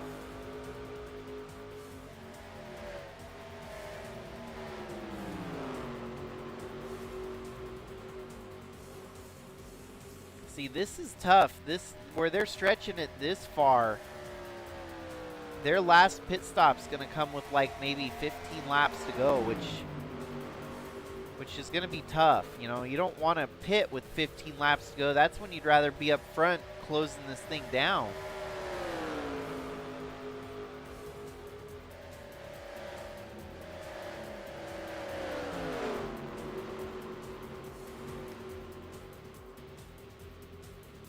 Well, and you think about it, too, Yeah, the longer that's they my stay thought out, as well. that means they can come in for that last stop and just do a gas It's a bold and go. strategy No to be tires. pushing it this long. I don't know if you see that very much in without coming to grab at NR2003, least but the man, fuel.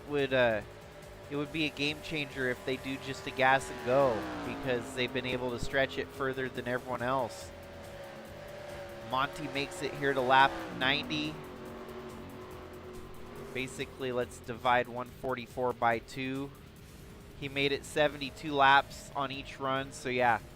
That means 18 to go. He's going to have to come back down pit road at least. But you never know, we might get a caution.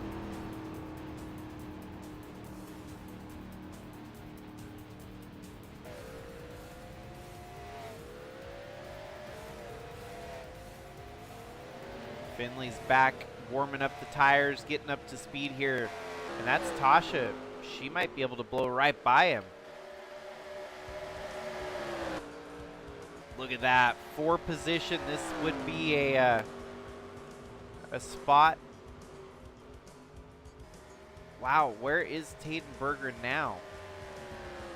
Wow, Tayden is driving away with this thing.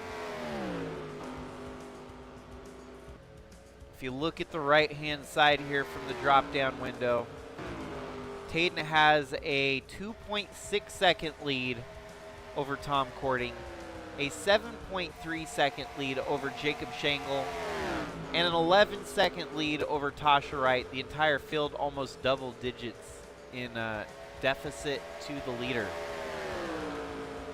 We are in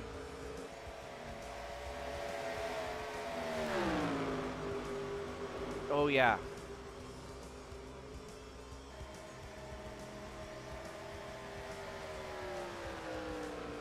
Definitely one of those races where Tayden There's does a mechanical not failure want on to the see a 68, caution. a fuel And leak. I hate to bring it up The while we're 68 here, Finley but now's a Herwig. good time, unfortunately. Fuel leak. I don't know But if that's going to force him looking down like pit Al road or Bunches not. is again not having a very good day. Yeah, they're going to keep rolling, it looks like, and try to hope that it fixes itself. Yeah, he's losing some speed here, though. Look at, he's getting eaten up by the 77. Preston Kundo, that fuel leak. Tough break for Finley. Had a great car here tonight, but maybe the mechanical gremlins are going to slow him up a little bit here. He's a second slower. It does not look like it's tracking quite right after that. Yeah, 26 is going to blow by him as well. Wow.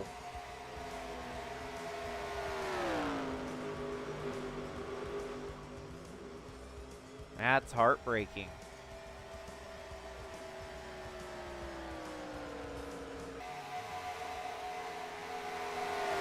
I'm really worried he's going to cause an accident, but we'll see what happens on his way to the back here. That's wow, Fireball goes a lap down now in 27. That is definitely a heartbreaking one because he looks fast too. Yeah, some interesting, unfortunate fuel strategies that are just shaking this race up a little bit. I don't know how Fireball lost that much track position, but evidently a bad pit stop and maybe some other factors factored in there.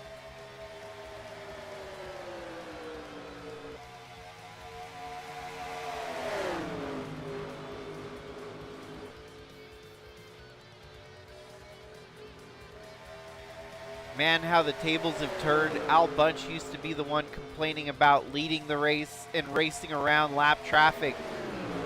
Wow, how hysterical is it that he's the lap traffic that the leader's racing around right now?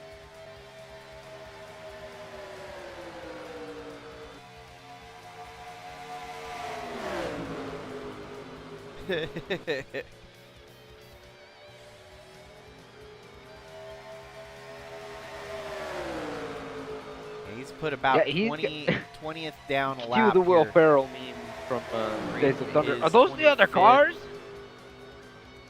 Yeah, so 24 cars left on the lead lap here. Luis Rodriguez actually gets around his teammate, the 95 of Fireball Robert. And so this just immensely magnetizes, or it magnifies the whole situation about the inconsistencies this year. I mean, Fireball had a great run going here tonight, had a top 10 car, and all of a sudden a few pieces, a few dominoes fall over, and now he's running 26th.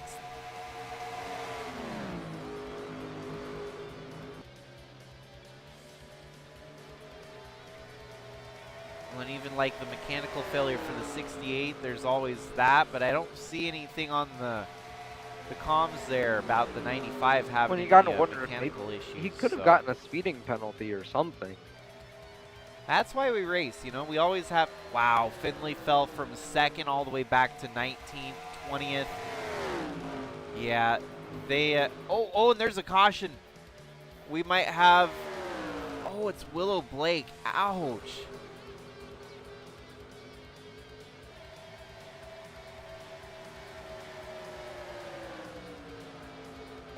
Oh, my music crashed. That's interesting.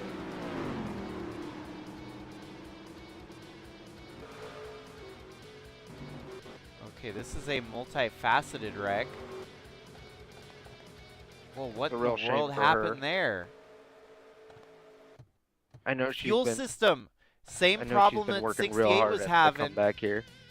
Both of them are a Genesis. So Genesis, both Genesis motors out there had a fuel system error. There's more than just the two of them, but how wild.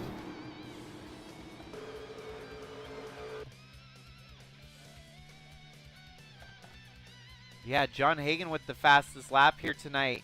Might start trying to throttle it back a little bit. Yeah, Willow just nowhere to go there. But it's definitely a wider Genesis problem that the other ones are definitely going to have to start worrying about now. And his was much more severe than Finley Herwig's, because you can see it just like gave away, and no warning to the rest of the field as they come dogpiling in there. Thought I saw another puff of smoke though ahead.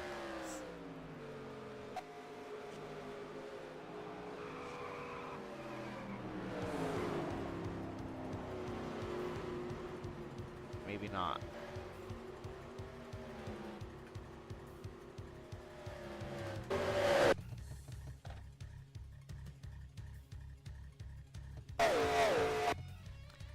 Well, now it's time for me to do my work.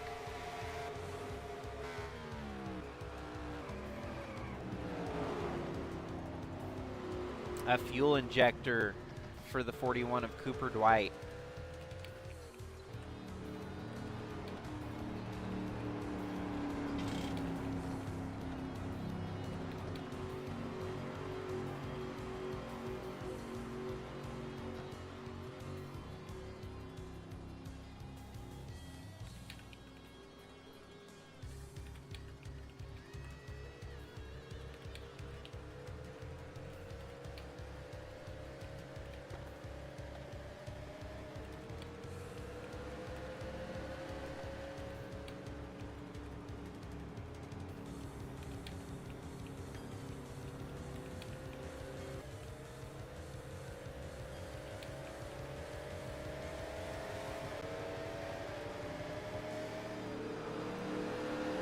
Yeah, this is going to stack things up. We might see some new leaders.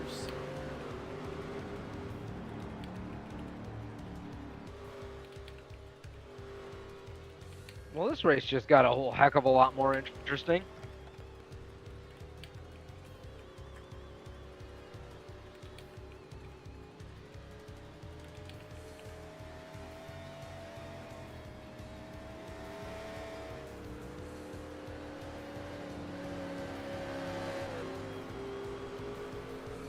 It's crazy. It took us 155 laps to see our first caution here tonight. That's a unique time of the race to get a caution, for sure.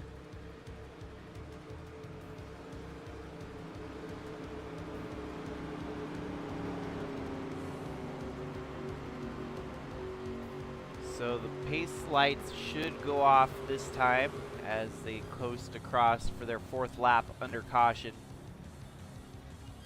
And let us do a quick through the field on the restart here tonight. Tayden Berggren's going to lead them into turn 1 with Tom Cording alongside of him. Then you've got Jacob Shangle and Monty Shangle, father and son side by side, followed by Tasha Wright and Preston Kundo.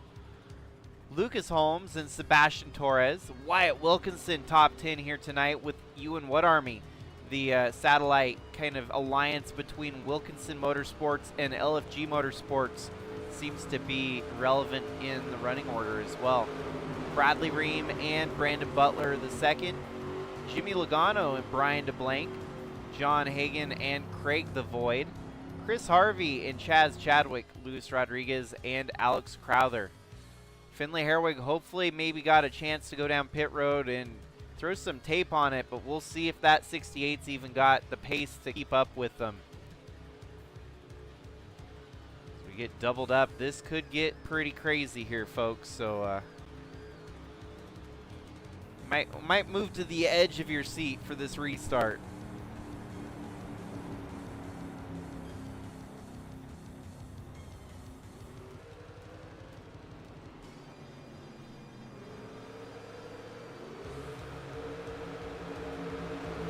Hopefully for a clean restart here. It looks like they're rolling through the restart zone pretty calm, cool, and calculated. Well, and I know oh, wow. Good Texas start there for Tom Cording. The 43 caught on the restarts here. There's always that chance that Tom gets caught jumping. Yeah, 68's a rolling roadblock. We look. This will tell us all right here. No black flag. Tom Cording, your leader. And now Jacob Shangle bumping into second with a good push from Tasha. Is it snoozing or Are a we jump? going to see cautions breed cautions? That's always the big question no matter what track you're at. So far it stays green, but they are kind of log jammed back there, it looks like. Braden Varga making a very unscheduled pit stop here. 74 laps, maybe the window. Oh, coolant leak. Another coolant leak failure. Some very weird mechanical failures here tonight in Texas. And the heat of Texas, I mean, a coolant leak, that's no bueno. Alrighty, the battle is on. The 60 machine of Jacob Shangle and the 30 of Tom Cording. TK leads the way, and here comes Lucas Holmes for Calvin Steel Racing. One of the 2 CSR entries in the field. Nelson Chacon, the other, number 37 machine. That 26 has kind of been the lone soldier for Calvin Steel Racing for the late, great Calvin. Keeping the banner alive for CSR. It's been, yeah.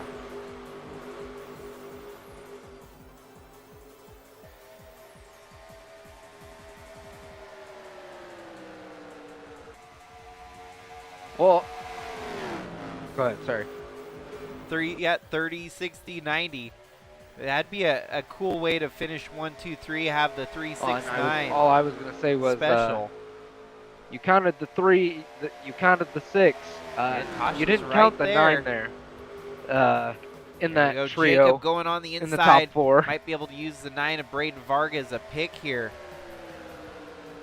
70 laps to go. Still a lot for this the caution fell at the worst possible time because everyone, I think, is going to have to pit one more time here tonight. So the entire field desperately hoping for one more caution, I believe.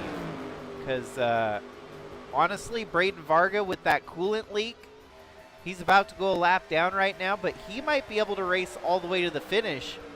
And then we'd be looking at freaking Braden Varga stealing the race here tonight.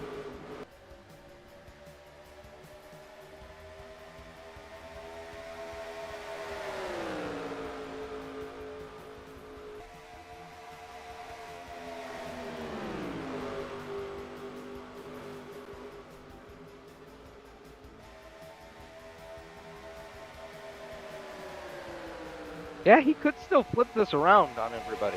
If this plays out right, it could play right into his hands. 60's looking low again. Is he going to have an opportunity to make the move? Side by side going through turn 1. The 30's going to fight on the outside. This might actually bring the back 2 a little closer to the front here as the 26 is looking low on the 30. Jacob Schenkel to the lead in the number 60 machine.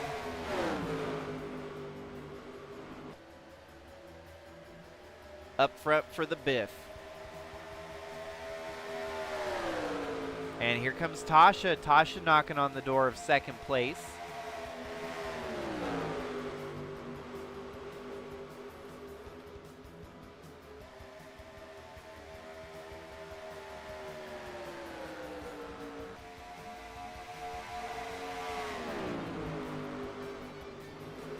See, to me, this is the hardest part for me, and I'm glad I have Tim in the booth here with me tonight because my car is leading the race, and it's hard for me to be like that Obama meme where Obama's giving Obama a medal. I just feel like that meme personified right now. It's like I'm putting the medal over my own neck as I'm leading the race.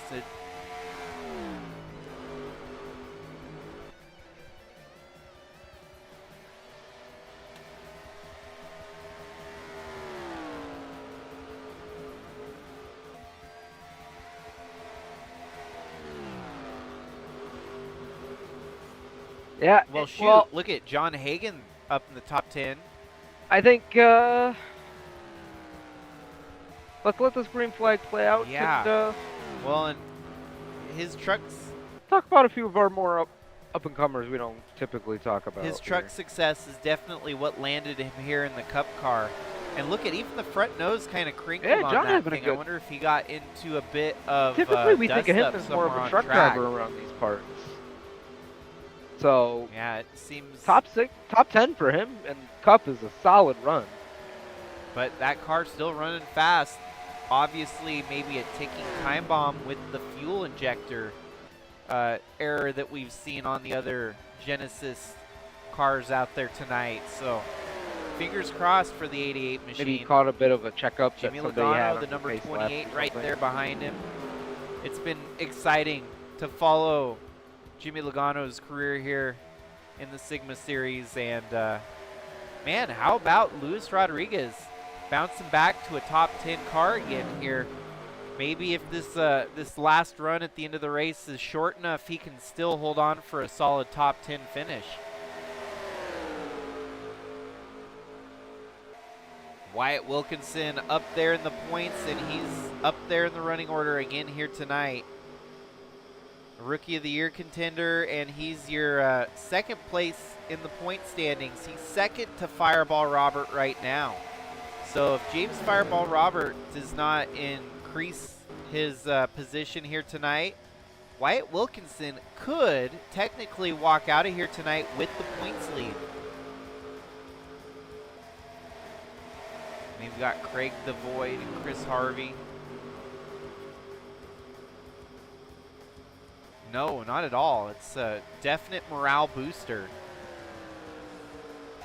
Looks like Chad Hertenstein been able to take advantage of the late caution here and moved his way into the top 20. Not a bet. Yeah, James Fireball Robert all the way back to 25th. So rookie campaign. And Taden Berggren, who dominantly led all those laps here tonight, running in 26th. Crazy how this race can change on a dime. Sebastian Torres, Liz Shangle, Kara Shangle. And Lynn Farrell's still a lap down here tonight, but at least he's back on lap in 31st. No, he is on the lead lap, my bad. He's 31st on the lead lap.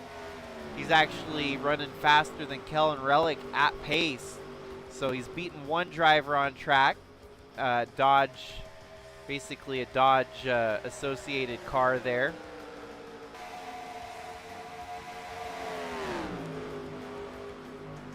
Man, Finley, he actually made a pit stop there.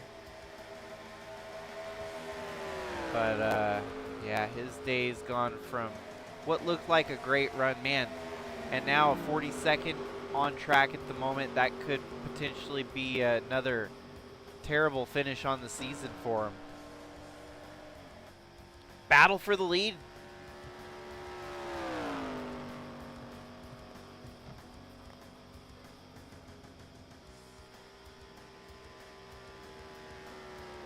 Oh yeah, look at that. The 90 makes a wide berth into turn 3. Side by side in the middle There we of turn go. 4. She ain't going to have the momentum there, but she's going to still. Looks like Tasha coming for Seems Jacob like here. she's got the quicker car at the moment. It's just a matter of time making that move.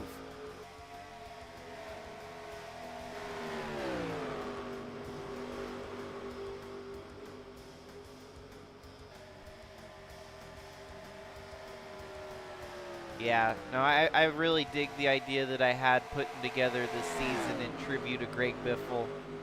A race car driver I followed along with all of his career. Basically defined my childhood following him and Casey Kane, and some people might think I'm just, you know, it's not about what some people want to, you know, suggest, that they think it's, oh, it's like, oh yeah, that person, you know, passed away, so you're just riding the coattails. It's like, no, it was a great guy. Greg Biffle was a superstar in most cases. Humanitarian.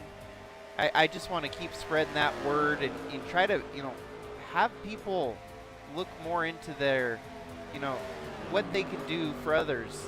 And that's definitely what Greg Biffle encompassed. Was, you know, he'd take the shirt off his back to trying to help you out. It was so heartbreaking at the end of last year when that plane crash happened, and this all came together. Our 16th anniversary of the Sigma Cup Series, and how ironic that, you know, he drove the 16 car. That was his most popular car number.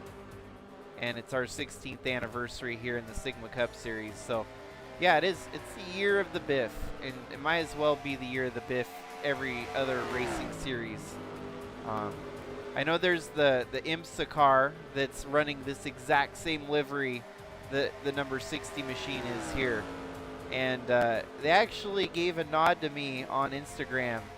They saw my post for this paint scheme and posted a American flag. That was their comment on my Instagram post, and I thought that was so neat, because they also had posted on the same night that I did their IMSA car that was a Greg Biffle tribute car that they were going to run at the 24 Hours of Daytona.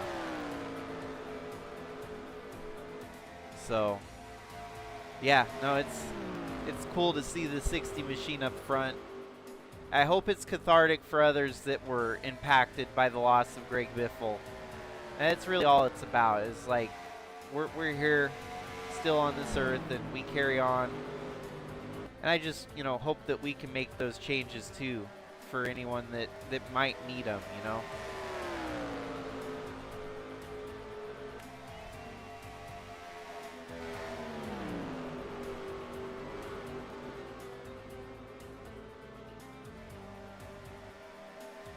It's been a very interesting race though, hasn't it, Tim?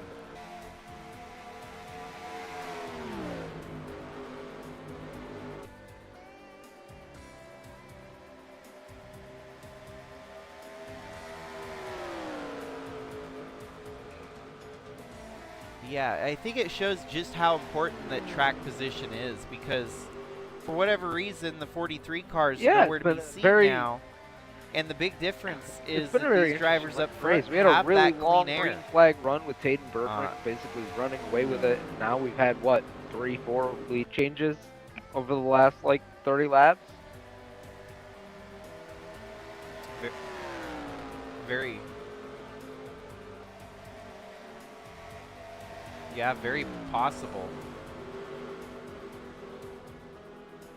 Well, and I wonder, part of me wonders if maybe yeah, we it's missed in the danger them zone right now. grabbing Even a quick I don't spritz feel very before we confident came with the to 60 green. machine up front here. Or making it after we the came to finish. green. You know what I It's mean? gonna They be just came down, grabbed a quick. like 5 laps to go, and majority of Because, this like, we field's were gonna right pit. in that window But where then if you you've got fill that- up, you maybe could have made it. No, it's still green.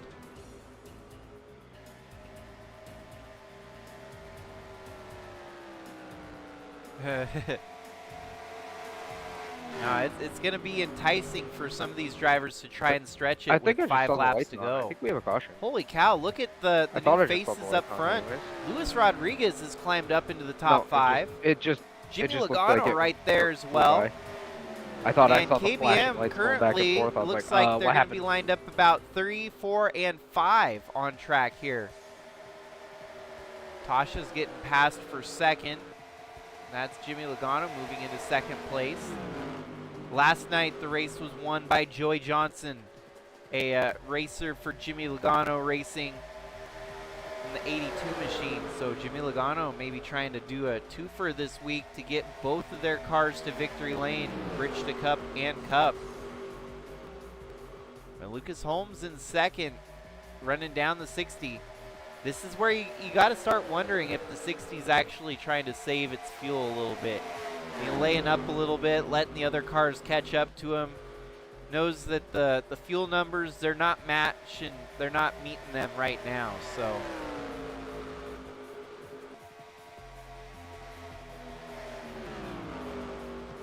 yeah, this race has had it all now. It's definitely going to get a little bit more wild as we close it out.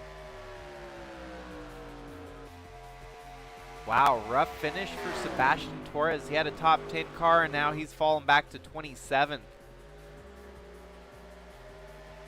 Al Bunch on the mid, up to 23rd. Taden Bergeron trying to gain some more spots. He's up to 22nd. Fireball in the top 20. Chad Hertenstein in 18th. Wyatt Wilkinson's fallen backwards to 17th. Great run from Brandon Butler, the second, up in the top 15. Wow, Tasha's dropped way back now, too. She's all the way back to 9th as Monty Shangle gets around for 8th. Craig the Void in 7th. Bradley Reams 6th.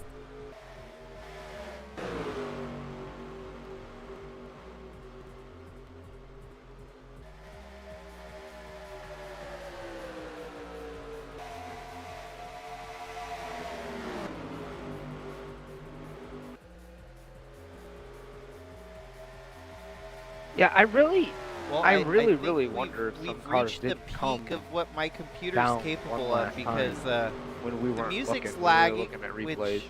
is interesting. And I'm seeing the buffer rate on the racetrack a couple times where it'll kind of like freeze frame, but we're still going. It's closing in at the last 40 laps of this race, and there's a lot that could pan out here. Quite a few different scenarios that could unfold. You've got a Ford leading over 2 Chevrolets and a Cadillac there in 4th. Another Cadillac on the horizon. KBM looking to try and go back-to-back. It might not be back-to-back with James Fireball Robert as he's the deepest in the field here. But Luis Rodriguez running in 4th and Tom Cording running in 5th. Lucas Holmes up on the move. He's there in 2nd, right on the back bumper of the 60 machine.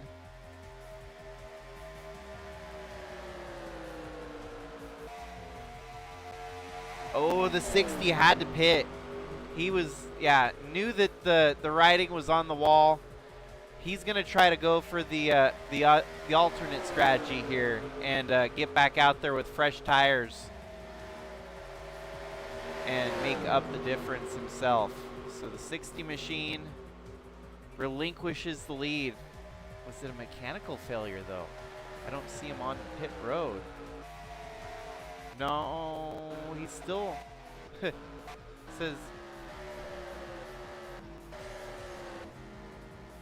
Wow, okay, it took him that long to come down pit road.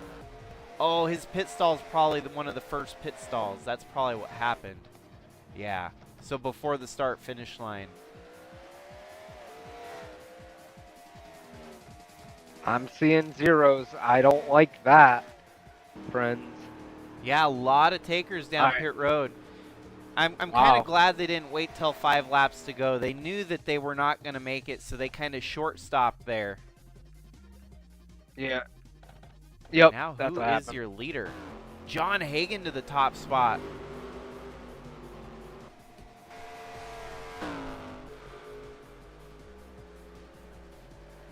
Yeah, I think everyone decided to pit again here. It almost feels like the whole field, which we knew that the whole field had to make one more pit stop, but it's kind of weird how the strategies are unfolding here. Very unique strategies. What the twist?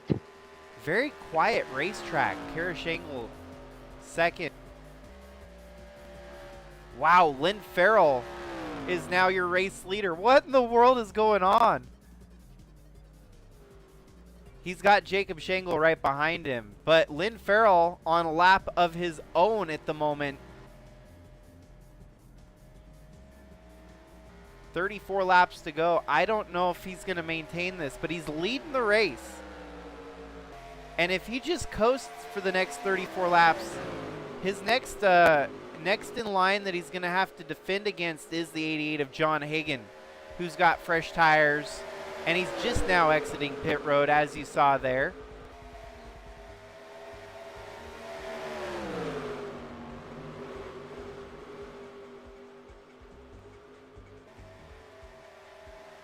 Okay, the 69 was not going to be able to stretch it much further. He's pitting now. But man, what a weird range of pit stops that we saw there. Well, hold that thought. It's weird. It's saying that Monty is on the lead lap in the 60. Or it says that Jacob's on the lead lap in the 60. Which Jacob was one of the first ones to pit. Super undercut. There we go. Back to where we've got our race lead. 60 of Jacob Shangle over the 26 of Lucas Holmes. Third place, it is Bradley Ream. Fourth place, Wyatt Wilkinson. And how about that? A top 5 out of Brian DeBlanc.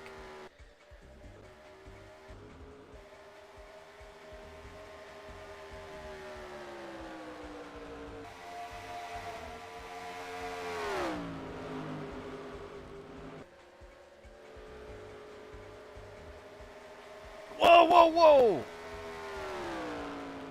Use the chrome horn there on the 94. I know he's been feeling real hard on himself about how he finishes and just wanting a good finish out of anything at this point. So bringing home a top 5 will be good for second. Good old BK. Bradley Ream in third, and now Brian DeBlanc up to fourth. Wyatt Wilkinson falls back to fifth. Craig the Void sixth. Preston Kundo seventh. Tom Cording, Jimmy Logano, and Luis Rodriguez rounding out your top 10. Brandon Butler up to 11th. Taden Berggren has bounced back to 15th. So it's been a resurgence for the 43 camp after a very, very tumultuous round of pit stops. Wyatt struggling here now as Craig the Void gets up to 5th.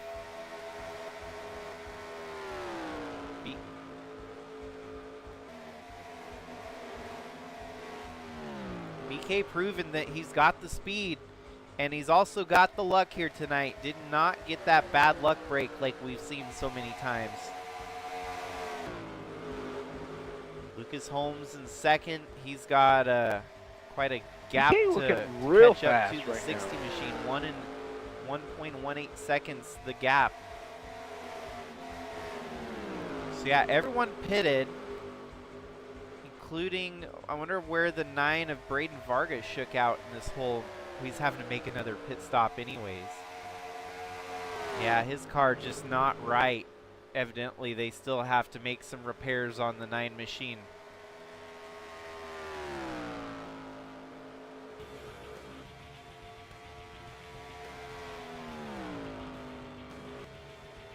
Well, the one thing for sure that was kind of wild about the transition of pit stops there is that Lynn Farrell got to lead a lap tonight. That's a bonus point that he can lock in here, even with a bad run.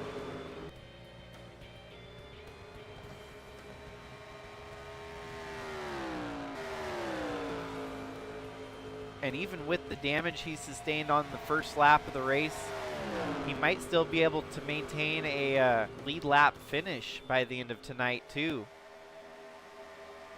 Trying to keep an eye on the ticker here to see where he is in the running order. I don't think he fell a lap down with that pit stop, but it might be at the risk of going a lap down.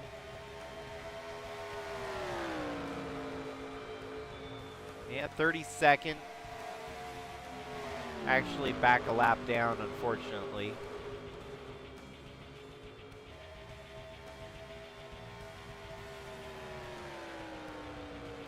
Or is that the last car on the lead lap?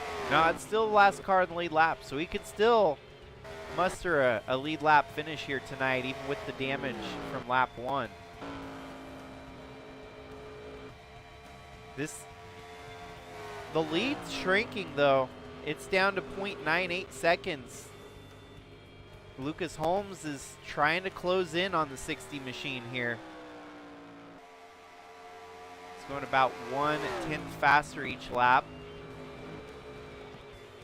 That lap, another 10th faster. Which is crazy. It'll only take him another 9 laps and he'll be there on the back bumper of the 60 machine. And that would leave us with 13 laps to go.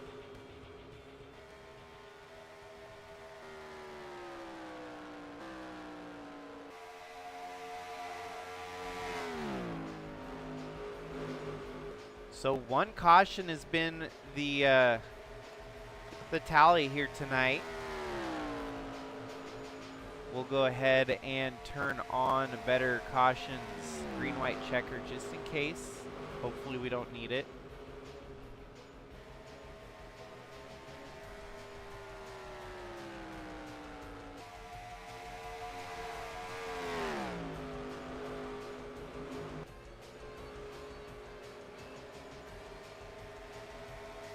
And let's see how many retirements total. We've only had 4 retirements here tonight. The 41 of Cooper Dwight, the 7 of Tyler Shangle, the 54 of Willow Blake, and the 14 of Kevin Xavier. No, it's so unbelievable we still how have clean of a race cars we've running, got which tonight. is a full field in the modern NASCAR series. Oh, look at that. Down to half second now. The 26 is closing quickly.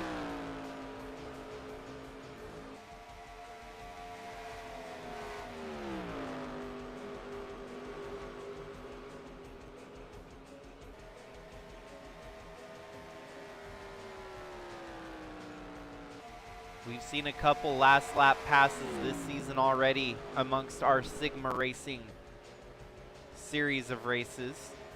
Haven't seen them as much in the Cup Series, but the other I don't think Lucas underling Holmes is series, done. we've definitely seen some last lap passes this year. I don't think quite yet. Phoenix was one of them.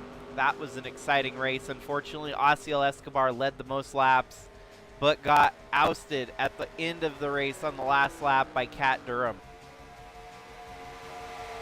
With now 18 laps to go, Lucas Holmes, kind of a dark horse here in the series. He's had his fair share of wins already in his very young career.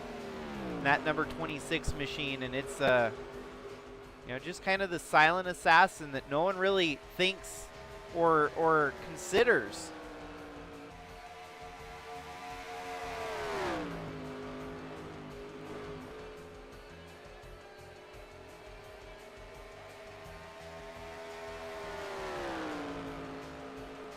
Well, and I think Calvin Still Racing is definitely a good place to land. Kind of think of it like as our Richard Childress here. I was just gonna say, I feel like Lucas Sigma Holmes Cup is one of Series those drivers that gets as bounced actually around Calvin's from favorite good team driver to good was team Dale because Earnhardt Sr. he is so a good driver. Truly a Richard He hasn't really Childress-esque found a team owner yet for our series. And we unfortunately lost Calvin back in 2019, but we keep the team rolling in his honor. Family friend I knew my whole life growing up, and look at that, Lucas Holmes going in on the inside of Jacob. I wouldn't even be that bummed to lose a race to the 26 machine. Although, this is some high stakes race wins on the line for Jacob, as his brother Tyler has 36 career wins. Jacob Schenkel has 34 career wins. He's only 2 wins away from matching his brother for the all-time wins list in Sigma Racing, Sigma Cup history. So it might be a little personal if he loses some races here and there, because he's trying to catch his brother. Yeah, and he defended that run from the 26 there. Lucas Holmes attempted to try and steal the lead, but the 60 maintains the advantage here for now. 14 laps to go. Lap traffic is now factored in. It's got to be on the back of the mind, though, just a little bit. Maybe a little bit of help here from a Calvin Still Racing associate, Nelson Chacon in the 37. Wow, he kind of, did you see, he kind of cut down on the 60 there. He's going to let the 26 by. Try to maybe do a bulldog move to try and scare the 60.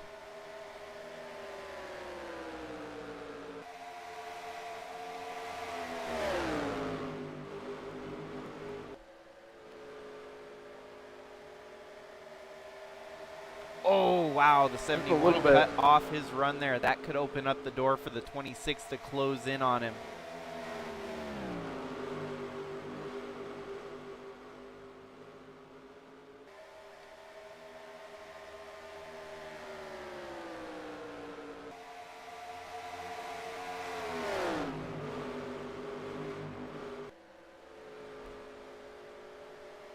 Well, folks, it is getting a little bit choppy. I just turned off the music completely, hoping that that'll help help the frame rate pick back up.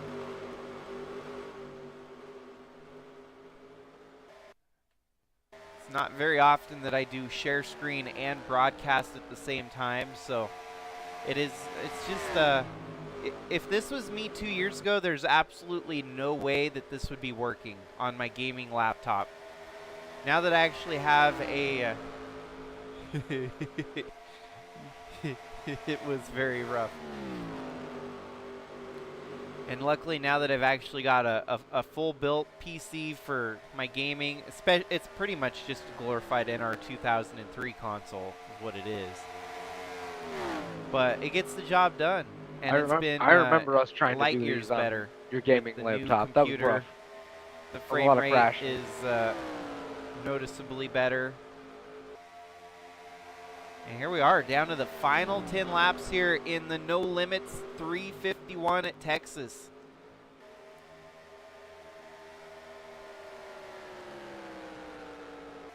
Don't want to jinx it. Obviously, the 26 is right there on my back bumper. But here in the Sigma Cup Series, we do burnouts for Biff this year. Every race winner gets to do burnouts for Biff. And each race winner kind of gets their own customized song to do the burnouts to. I'm already sitting here trying to brainstorm what songs to pick for the 26 or the 60, depending on who gets the win here. 7 laps to go. Maybe it'll be Texas themed. try to go with the racetrack. Last race we went something a little bit more Michigan based with the team owner. At least the team owner was KBM, Courting Brothers. And here tonight in Texas, who knows? Maybe we'll do some maybe Post Malone, maybe some Post Malone in there.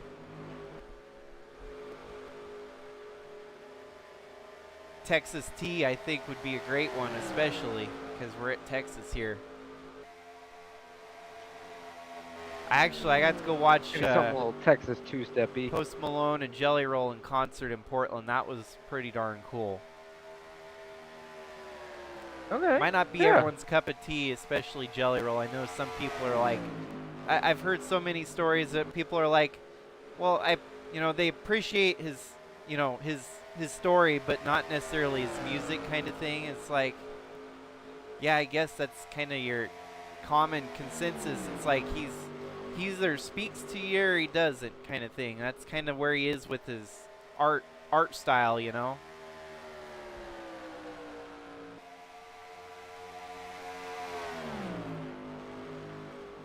I wouldn't have known much about him until I met Kara. Kara's a big Jelly Roll fan, so. And in a way, that kind of makes me a Jelly Roll fan too. I don't have anything against him. I don't necessarily agree with these artists and athletes deciding to use their platform for politics, but we won't even go there. So, as long as you're a good musician, make good music, I just block out the other stuff, It's like, yeah, no, you're a good musician, just keep that up. Don't have to use that as a podium for more than that, Well, what do you think here, Tim? Is it going to come down to a last lap pass for the win as we are down to now 3 laps left in the race?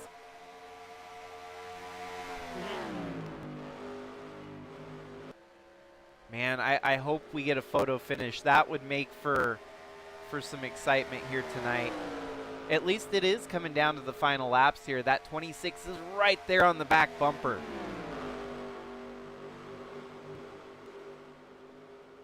I think this is the closest we've seen anyone for the lead all night. I mean, 43 drove away with it. There was really no battle for the lead. And while these two are driving up front, I want to go through the field, but there's just too much good stuff happening here in the lead.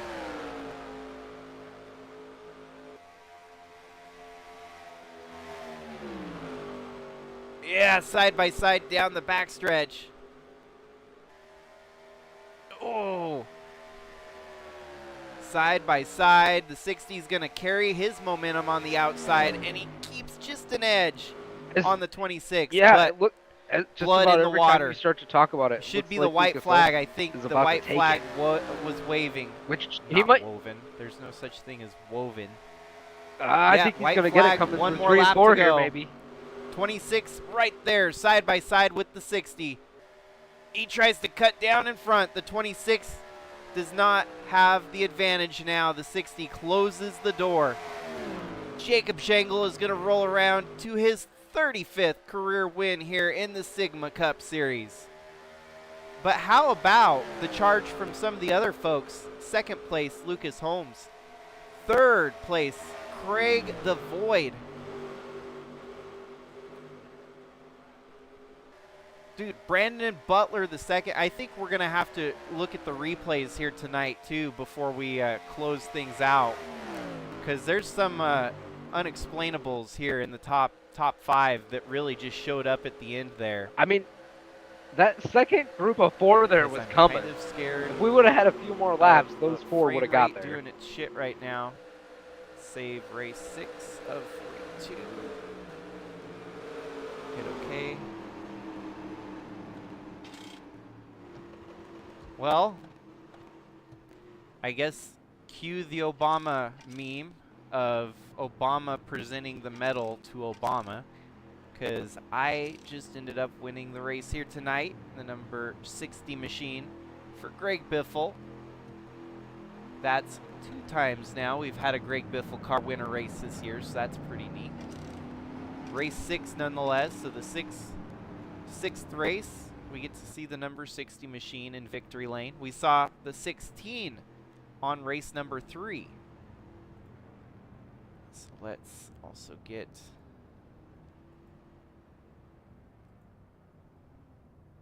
a 642 part not.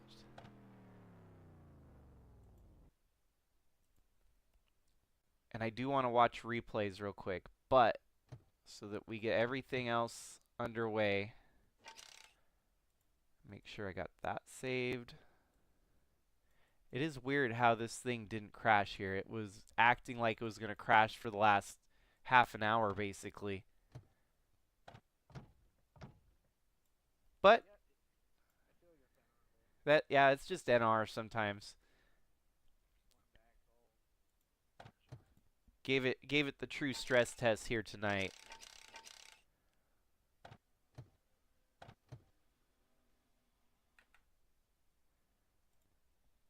Okay, so we'll go into the replay studio real quick. I feel like that's NR though. Always one to act all choppy. And that was Texas.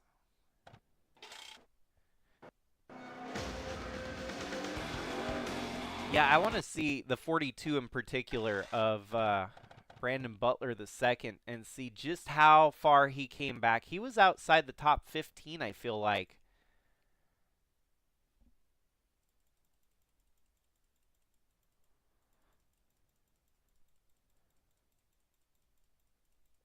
Okay, so with 30 laps to go, he was running 11th.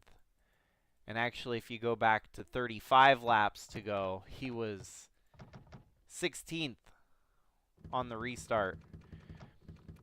And we saw how Tosh had lost ground there. She had, unfortunately, I think, used up her stuff falling backwards.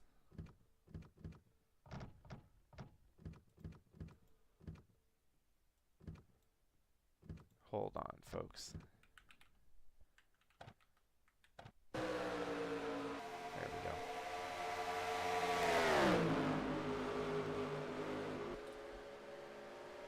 And even the 43, I want to know where Taden Berggren shook out at the end of this, because it seemed like the two of them were bouncing back here at the end. 42, yeah, he's all the way up to 13th. And even Jimmy Logano was moving through the field. I think a lot of the drivers with older stuff was just kind of faltering here at the end.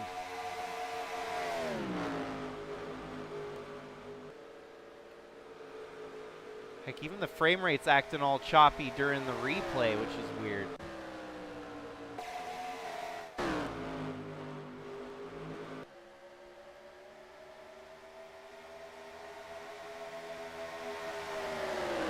Okay, he gets by Jimmy Logano. Wyatt Wilkinson in 8th. We knew that he was falling backwards as well.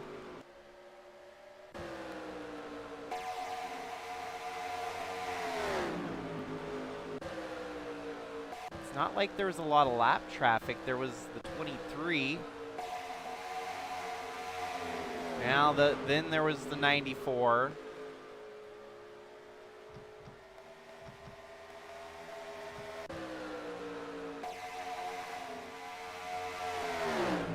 Bradley Ream was running 3rd this whole time, while your two leaders were kind of walking away with it. His lap times dropped off pretty much every lap there. And these guys, they didn't drop off at all. And so in enters Craig the Void, moving up, catching the 78 with 14 laps to go. And by that time, he's running 28-second laps.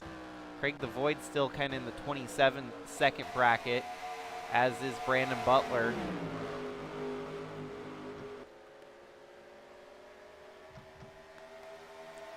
That is lap traffic in the 37. So yeah, I think a lot of it did come down to lap traffic just kind of shaking things up here. Yeah, I think this was the part we should have been watching, as it was probably the most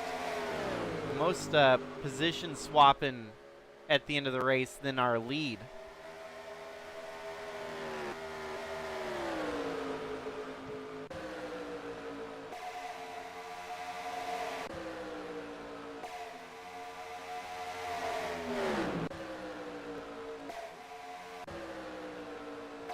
It's hard to say if there was even 20 more laps if they would have caught him.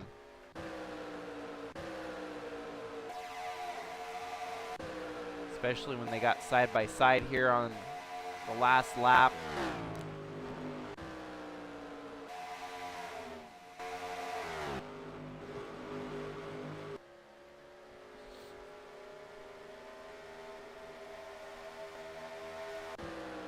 Well, how about that, Tim? It was definitely a weird race, I must say.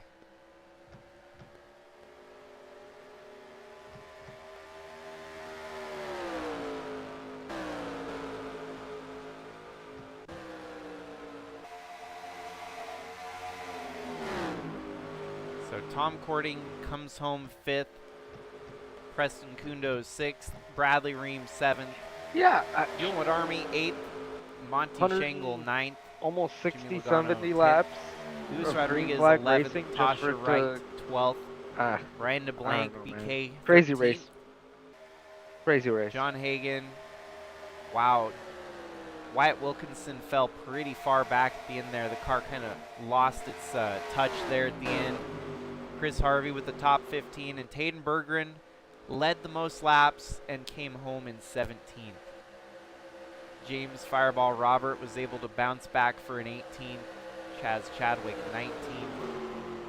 Chad Hertenstein with the top 20.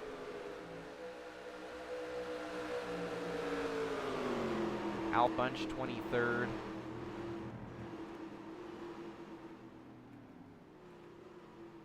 that's it. That's all she wrote, folks.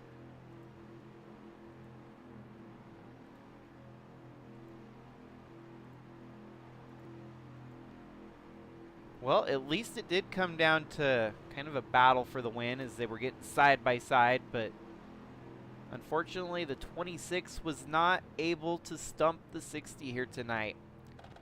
Any closing statements from you, Tim?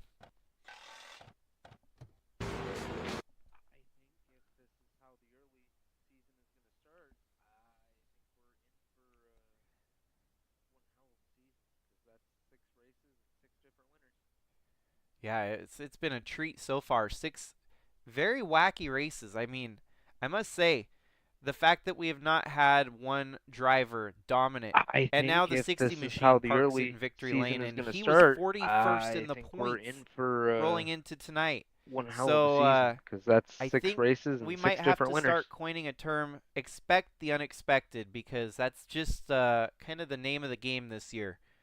And sometimes those are the years that when it gets down to it at the end of the year, we might see some new faces in contention for a championship. It's just unexplainable. Weird start to the season. 6 races and 6 very weird starts to the season.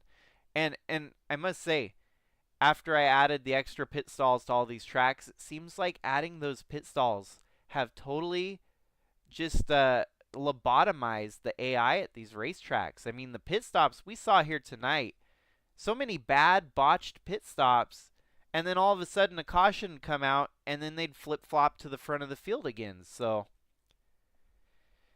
buckle up, buckaroos. This is going to get a little bit weirder before it gets normal. So thanks again, Tim, for hopping in the booth with us here tonight. Hopefully you enjoyed the race. Absolutely. Always happy to jump up here and join you in the booth here. Well, and thank you everyone else for tuning in. It's been a treat so far, and I've been consistently locked in. At this point last year, I unfortunately had fallen off the consistency radar of pumping Absolutely. out Always happy material to and the content jump up here and stuff. and join you in the booth A here. little bit different. Last year I had a bum leg. I had fallen through a trailer, so I kind of missed a couple weeks in, and well, I'm 100% and still chugging with life changes on the way. So I'm going to be locked in, dedicated as much as I can to give you all the best production value that we can. So I hope to keep improving, taking advice from everyone. I definitely got some advice from Snake Plissken on how to improve the broadcast. So I'm always ears. If any of you have anything to say, don't hesitate to speak up. But otherwise, thanks again, folks. Much appreciated. Have a great night. Stay safe out there. And until next time, this is Jakester signing out.